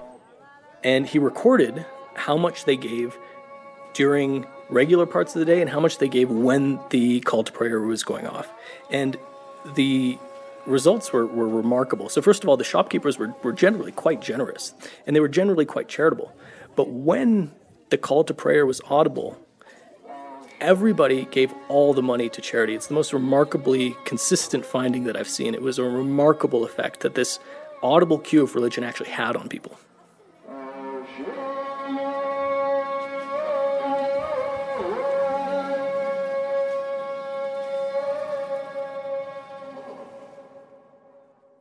Azim's point is not that religion always has positive effects on people. He's saying it's possible to study the effects of religious practices on human behavior, just like you can study the effect of financial incentives or education. By measuring which religious practices change how people behave and which don't, you can start to understand the roles that different religions have played in different societies. Take a look at this now classic study from the Princeton Theological Seminary in 1973. 2 researchers tested the effect of religious cues on helpfulness. Surely, students training to be pastors would lend someone a hand, right? It's known as the Good Samaritan study, and it's based on a famous parable from the Bible. In the story, a traveler is robbed, beaten, and left for dead along the side of a road. 2 people walk by and do nothing to help. And then, finally, someone stops. A Samaritan. It's a tale that's been told and retold for centuries, like in the sermon by Martin Luther King Jr. Finally, a man of another race came by. He got down from his beast, decided not to be compassionate by proxy. But he got down with him, administered first aid, and helped the man in need. Jesus ended up saying this was the good man, this was the great man. So the students were told the story of the Good Samaritan and then asked to go to another building to complete a task. But here's the sneaky part. Along the way, the researchers strategically placed a man slumped over in an alleyway who looked like he needed some help, just like in the Bible story they had heard a few minutes ago. Would they stop and lend him a hand? The study famously did not find any difference between the religious people and non-religious people. In fact, the only predictor of whether somebody would help or not was whether they were in a rush or not. So if you were in a rush, regardless of whether you were religious or non-religious, you wouldn't help. And if you were not in a rush, well, then you would help regardless of these fundamental beliefs that you have about religiosity. So we've seen one example where a cue from religion changes how people behave, the Muslim call to prayer in Morocco, and another where it doesn't, the Good Samaritan study. So why does one cue make a difference while the other does not? Azim says a lot depends on the context. One important piece of context you might not consider: the kind of God being invoked. Consider the difference between depictions of gods who are angry. Those who will not live by the law shall die by the law. And voices that are much less scary. God is love. He loves his children, and he's willing to forgive them. God is You run your own studies on cheating, and in one of them you wrote, how much you believe in God matters less than what kind of God you believe in. What did you mean? Well, so there we wanted to see whether believing in a punitive God versus believing in a forgiving God. So a forgiving God would be one that you see predominantly to be loving and comforting and forgiving, but not angry, vengeful, or punitive. Whether that makes a difference in terms of your likelihood to cheat. And the reason that's significant is because there are theories which suggest that a punitive God has become so popular in religions because it's an effective stick to deter people from immoral behavior. And so in this study, we had students come in and do this math task where we made it very tempting for them to cheat. And we wanted to see who would cheat. But we also collected data on what their view of God was. So we had them fill out their belief that their God is represented by various adjectives. And some of these adjectives were loving, comforting, kind, forgiving, and others were angry, vengeful, punitive, wrathful. And we wanted to see whether that made a difference. And indeed it did. We found that the more you believed your God to be on the punitive side of that spectrum, the less likely you were to cheat. Whereas the more you believed your God to be loving, the actual more likely you were to cheat.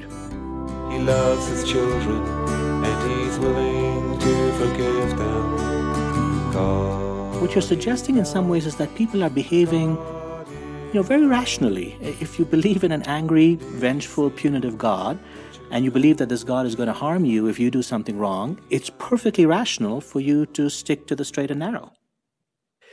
Yeah, and I would argue that this, again, is, I think it's no accident why the most successful religions have been, and I mean successful in terms of just sheer numbers. The societies that have been able to grow largest with the religions that they believe in have had this idea of supernatural punishment at their core, because it is an effective deterrent. It does compel people rationally to act in ways which will avoid the wrath of a punitive God who can punish you quite severely.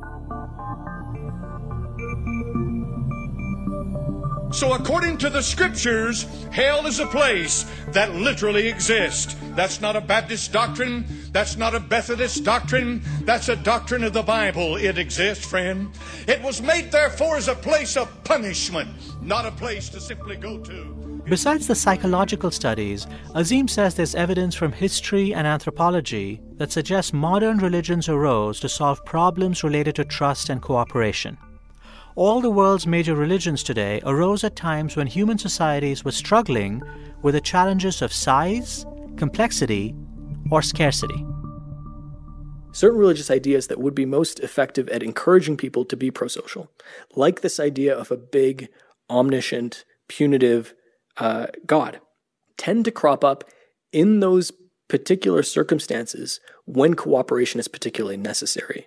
So if you look at societies that were larger, that is, with more anonymous strangers, you tend to see these types of gods emerge more frequently in those societies. But you also see them emerge more frequently in societies that faced, say, particularly acute resource scarcity issues. So in a place where it's very, very important that you share water in trustworthy, equitable ways, you see these types of big, omniscient, punitive gods emerge there as well. And so there is this correlation, as far as we can tell now, between the necessity of cooperation and the types of cultural innovation, the religious innovations, that would be most effective at bringing it about. What is the evidence that we have that in earlier societies that were much smaller, people didn't believe in these big gods or these gods that have these huge effects or these punitive gods? So if you look both at the archaeological record as well as modern hunter-gatherer tribes, so modern tribes that still live in ways that were similar to how we lived prior to 12,000 years when there was the agricultural revolution, we started settling in large groups. Those types of small societies where you don't have those anonymous stranger challenges tend not to have these large punitive gods. Their gods tend to be smaller and weaker and less morally concerned. And so you tend to see that those large gods, the punitive gods, only emerge when it's necessary to have that cooperation spread. And when you have these small societies, you don't need that. Can you give me an example? So a lot of research has been done on these small tribes like the Hadza, in where the gods they're more like trickster spirits. They're neither omniscient, nor are they punishing the types of immoral behavior that would be necessary to get rid of in order to be cooperative. The gods are, again, small forest spirits or trickster spirits that don't have the power nor the punitive ability nor the really concern for these moral issues. Now, of course, this view of religion, comparing ancient hunter-gatherer tribes with modern societies or measuring which gods produce what behavior, this kind of thinking can seem completely upside down to you if you're a person of faith.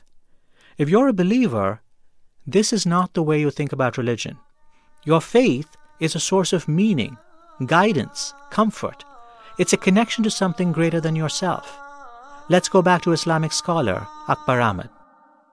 I know that at times when I'm sitting in the Muslim world, especially in the evening at Maghrib time, when there's that magical moment when the day has just died and the night has not quite begun and there's that twilight in the atmosphere, and suddenly there's a complete hush for a few seconds and you hear the azan, the beautiful azan, and it drifts.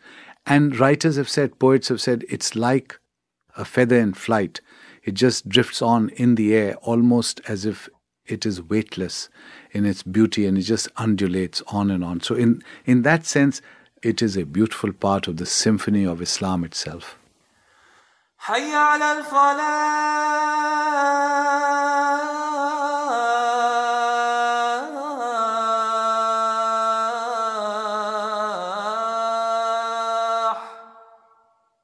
I'm wondering whether you ever get pushback from religious people who basically are angry that you are dissecting their faith in a way that says, I can study this as if it's an organism under a microscope. I can study when it flourishes, when it doesn't flourish, how it grows, why it grows in one context, doesn't grow in another context. And people say, I believe because this God is a real God. I believe because this God has a real effect in my life. You shouldn't be coming in and studying this as if it's a scientific project. So yes, there is pushback. There's pushback from both sides for different reasons. I get pushback for that precise reason. People who are people of faith believe their religions to be divinely inspired.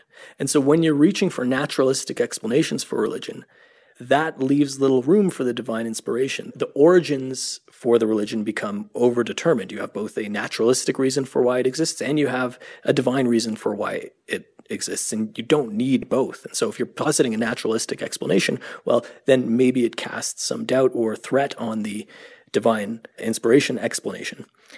And so that's a very, I think, legitimate pushback from their perspective. I also get pushback from people who have a bone to pick against religion. And the reason for that is because some of the research I do empirically demonstrates some of the positive effects that religion has.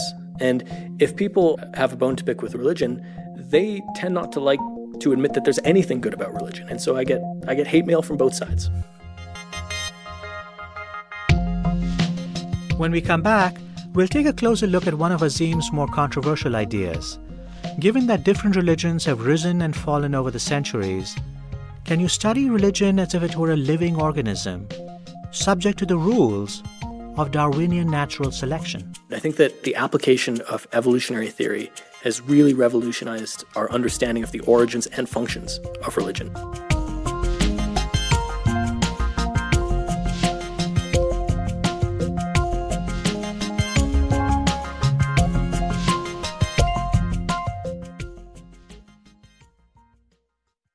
Support for NPR and the following message come from Delta, featuring in-flight entertainment. Now you can binge-watch full seasons of your favorite shows, movies, podcasts, songs, and more while you're on board your Delta flight.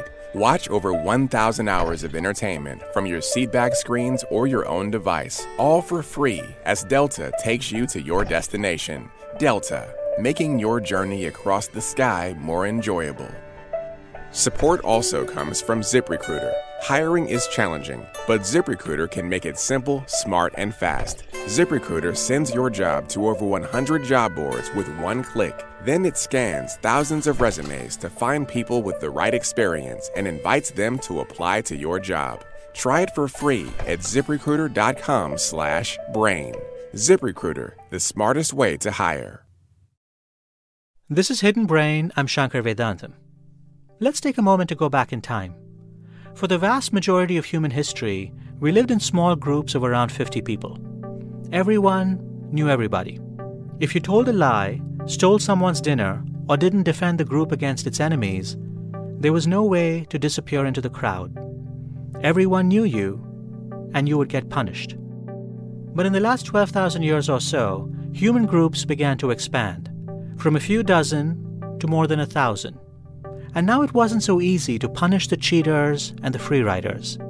So we needed something big, vast, an epic force that could see what everyone was doing and enforce the rules. Since individual people could no longer police gigantic groups, the policing had to be done by a force that was superhuman. That force, according to psychologist Azim Shariff, was the modern idea of a punitive God, the kind that many preachers warn can send you to hell. Hell is a place. It is a place that existed before you were ever born. It is there, it's going to be there, and there's nothing you can do to change that one bit whatsoever. Azim says the many religions we see around us today emerged in different societies at different times as mechanisms to solve problems of trust and cooperation. It doesn't make any difference if the churches today have stopped preaching on hell, if the preachers don't preach on hell. It is still a place that you must deal with one day. So the picture that you're painting for me, Azim, is this really fascinating picture that religion has all these different effects on people. It has an effect on how we trust one another, how we're generous towards one another. Sometimes we're generous when we're reminded of religiosity, when we're reminded of the divine. It makes a difference whether the gods we believe in are benevolent gods or angry gods. It's also the case that maybe some religions flourish and thrive at a certain moment or in a certain ecosystem, but then wither and fail away in another ecosystem. And it seems to me all of these different things are pointing to the same fundamental theory, which is that you're looking at religion as an evolutionary phenomenon. You're trying to understand how it can work in one context, how it can fail in another context, how you can study it almost as a living organism. Yes, I think that's exactly right. I think that the application of evolutionary theory has really revolutionized our understanding of the origins and functions of religion. Now, in evolutionary theory, one of the most exciting developments is extending the Darwinian logic of selection of organisms based on how well they fit their environment to cultural ideas as well and cultural groups as well. And this is what's called cultural evolution or cultural evolutionary theory. It's also called dual inheritance theory. And the reason it's called dual inheritance theory is because unlike most other animals, humans come into the world with not just a genetic inheritance from their parents, but an entire line of cultural ideas that get passed down to them as well. And for about 100,000 years, we have been a necessarily cultural species. We have not been able to survive without the cultural knowledge that we inherit. And so a good example of this is fire. That's a cultural idea.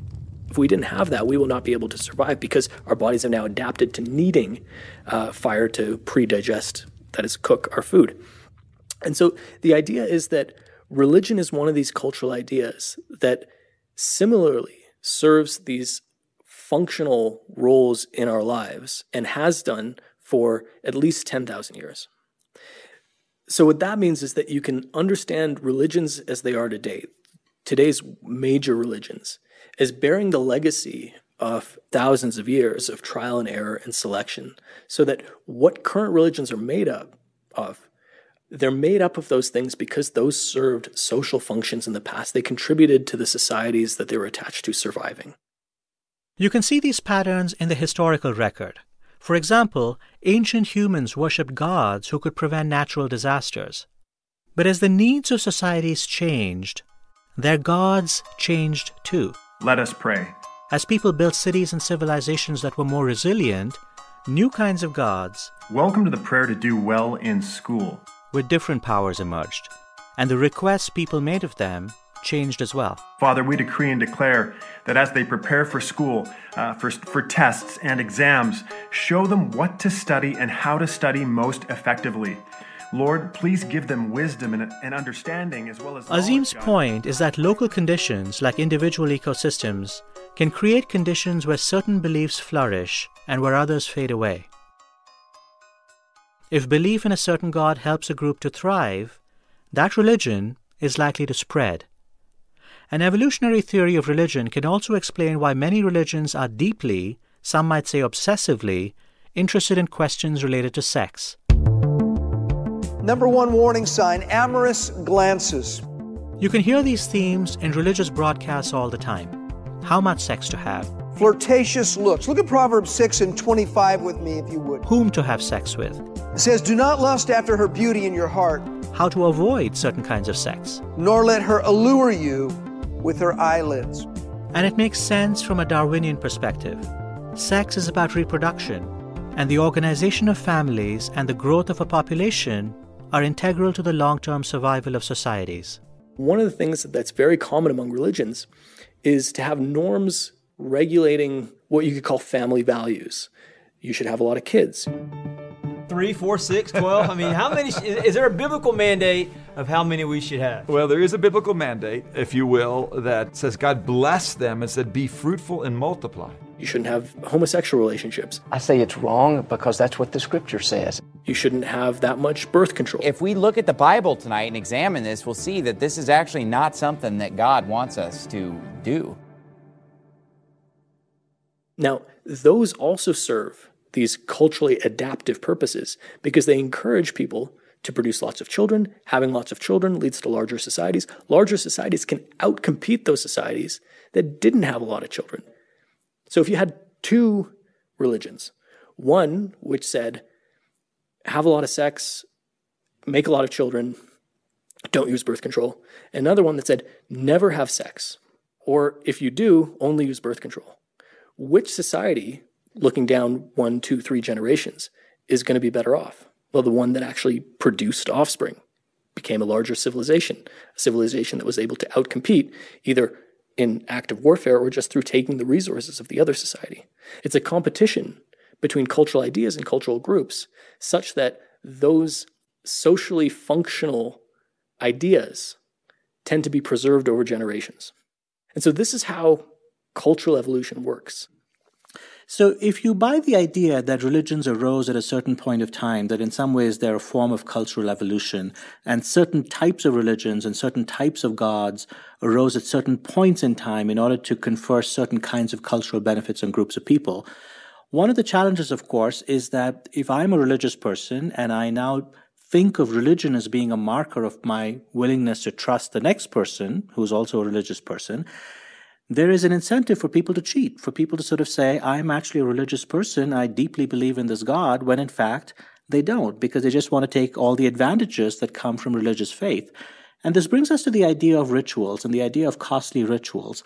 Talk about this idea. Why would you have the development of costly rituals in some ways as a precondition to how religion ends up enforcing these cultural norms? So this is one of the really great examples of how evolutionary theory can inform our understanding of religion. Things that were previously mysterious about religion now make sense in an evolutionary perspective. So in evolution, there's this concept of costly signaling. That you have a hard-to-fake signal, which serves as a reliable cue of something you're trying to demonstrate. So the classic example of this is peacock feathers. The male peacock has this beautiful plumage, which is a sexual display. And the reason it's an effective sexual display is because only the healthiest peacocks can have the large plumage because of how costly it is to other aspects of the peacock's life. It can't fly very fast, it can't run away very much, it makes it very visible to other predators. And so if you're not the healthiest of peacocks and you try to fake this plumage, well, you're going to get eaten. And so the peahens, the female peahens, can use the display as a reliable indicator that, well, if I mate with this one, he actually has good genes, because if he didn't have good genes, he would not be able to have this beautiful plumage. And so that might seem like an unrelated example, but if you look at the costly rituals that happen in religion, those are indications to other people in your group that you are a true believer. You are showing in a costly way indications that you're a believer. It is a hard-to-fake signal. If you weren't a true believer, you wouldn't go through all that effort.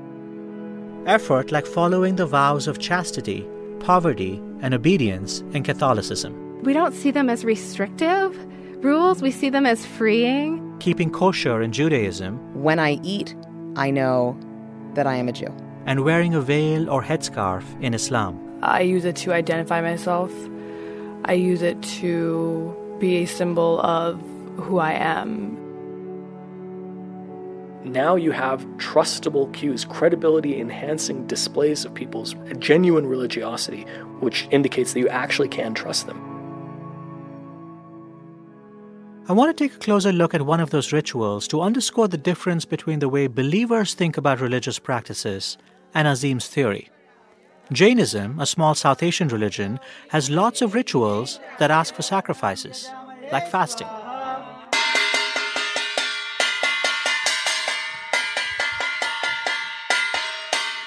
Jainism is somewhat similar to Hinduism and Buddhism in that one of its core tenets is nonviolence. Jains are strict vegetarians, and each year they observe a holiday called Paryushan. It's a week-long fast where practitioners limit their consumption of both food and water. We've come to a Jain temple on the outskirts of Washington, D.C. It's a balmy Friday morning, and around 24 people have gathered to celebrate the last day of Paryushan. The temple is actually a converted ranch-style house. The walls have been knocked down to make space for seating. The purpose of Paryushan is to repent for one's sins over the past year. Kamlesh Shah says these are 7 days when he nourishes his soul rather than his body. I have done the 4 upvas. Upvas is a kind of fast. In upvas means you do not eat anything at all. The only nourishment is water, and that too has to be boiled first and then blessed. Many of the Jains who have gathered at the temple have completed similar fasts. Pallavi Shah says Paryushan gives her a better perspective on the struggles that other people face in the world. Yes, I did 3 fasting, 3 days separate, without water. And I believe in that because if I do fast, without food, what is my body? I can, I can feel that without food we are nothing. So, that way, I can help other people when they are hungry. This willingness to go hungry for her faith also identifies Pallavi as a true believer. She's willing to make a sacrifice that others are not. Now, of course, most religious people who make such sacrifices don't see what they are doing as costly signaling. Pallavi isn't fasting in order to communicate to other Jains that she's a trustworthy member of the group. She's saying, I'm a devout person. My religion calls on me to make the sacrifice. I asked Azim about the difference between an evolutionary theory of rituals and how believers think about their behavior. Again, I just want to clarify the difference between how people think in an individual way and sort of the effect this has at a group level. So, for example, let's say a religion commands you to take a very costly and difficult pilgrimage, for example, that involves maybe physical difficulties or, financial difficulties. The people who are embarking on that pilgrimage are not thinking to themselves, what I'm doing is a costly signal to other members of my religion. They're saying, I'm just a devout person. My religion calls on me to do this thing, and that's why I'm doing it. So there's a difference between how this might work in some ways at a community level, at a society level, and how the individual practitioner thinks about it. The individual practitioner, the individual peacock, isn't thinking, let me grow beautiful feathers because that sends a costly signal. Yeah, so there's something that we can call functional opacity, that people are not aware of these ultimate reasons, the ultimate evolutionary reasons why they're engaging in this behavior. They're aware of what we could call the proximate reasons, the immediate reasons, what they believe the reason they're doing it for. They're doing it because their God asks them to do it. But really, the reason that there is a belief that God would ask you to do that, the reason why that belief exists in the first place is because it serves that functional purpose. And so they're enacting rituals that serve larger hidden purposes that are very functional for their societies, but to them, it's just what their religion tells them to do. I came by two interesting studies recently, one of them by Nicholas Hobson, and he found, along with other colleagues, that novel rituals, even when they're completely meaningless, you ask a group of people to perform a novel ritual, it has the power to increase trust among fellow members who are performing this novel ritual. The other study was by Panagiotis Mitkidis, and he showed, along with his colleagues, that extreme rituals often had a big effect on promoting moral behavior, not among the performers of the ritual, but on observers. Yeah, so one of the leaders in this type of extreme ritual research is this anthropologist Dimitris Xygalatis, who's done this really interesting research on firewalkers. And what you find is that when you have observers watching people undergoing these rituals, their actual heartbeats synchronize with the people engaging in the rituals. And the more you have that synchronization, the more they feel like they're part of a group. And so you ask, well, why did firewalking emerge? Why did circumcision emerge? Why did any of these painful rituals, there's many, many more examples of really terribly painful rituals. Why did they emerge? It's not random. The ones that we have, the ones that have been preserved, exist because they have this impact on our psychology that allow groups to cohere around each other, that allow this communication between members of the group, that encourage trust between them. So another example is this work on what's called Synchrony, which is just engaging in actions at the same pace, in the same rhythm as others. And you have this in terms of hymn singing, but you also have this in terms of marching that is often used in military drills for the same reason. When you're engaging in an action in rhythm with somebody else, that creates the psychological connection that makes people feel fused as a group. You can hear the power of synchrony in chants of the word Om.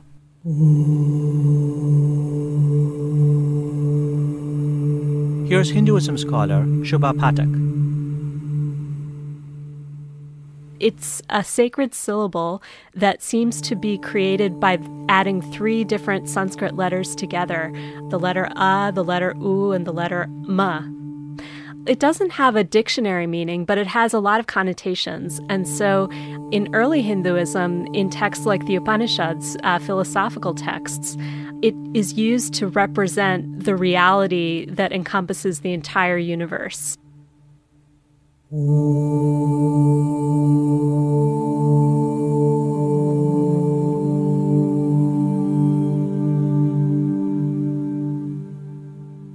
Often a text or a chant, a mantra, will start with the syllable Om.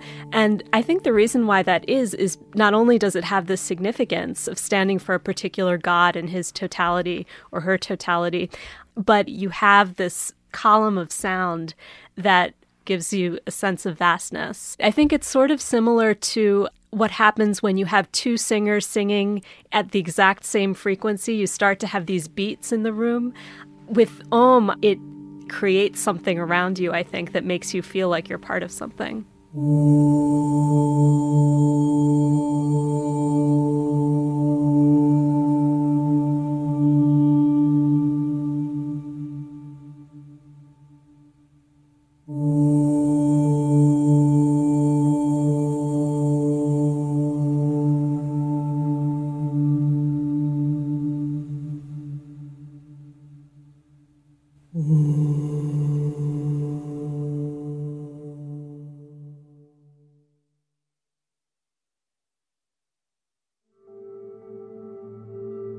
Support for this NPR podcast and the following message come from Texas Children's Hospital, proud to be named to U.S. News & World Report's Best Children's Hospital Honor Roll for the 10th straight year. Texas Children's Hospital is home to the #1 programs in the country for pediatric cardiology and heart surgery, as well as pulmonology.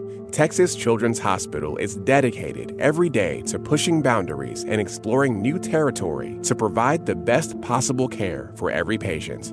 Learn more at texaschildrens.org. Support also comes from Alarm.com. Alarm.com's smarter home security can recognize and instantly alert you to all kinds of trouble. It could be an intruder, a fire, a security risk like an open garage door, or unexpected activity, like your kids venturing outside when they should be asleep. With patented technology and professional installation and monitoring, Alarm.com is trusted by millions. Visit alarm.com/brain to find out more. This is Hidden Brain. I'm Shankar Vedantam. We've looked at a theory that suggests that religions arose to solve problems of social cohesion. Psychologist Azim Shariff makes the case that much like living organisms, religions have evolved over time with different gods and different faiths arising and falling away over the millennia. Azim makes the case that religions play a functional role in societies, helping them run more smoothly and strengthening the bonds of trust. But of course, religions can also be the source of conflict and war. Religious violence is often in the headlines. In Egypt this morning, there's new fighting between Christians and Muslims. Buddhist monks have attacked dozens of mosques and churches in the last year. Hindu extremists set fire to an orphanage. It appears to show his beheading at the hands of ISIS.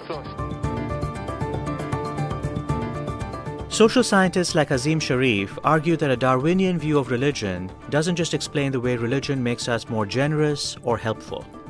It also explains how and why religions mobilize groups to violence. Religious fervor can lead people into battle and prompt them to disregard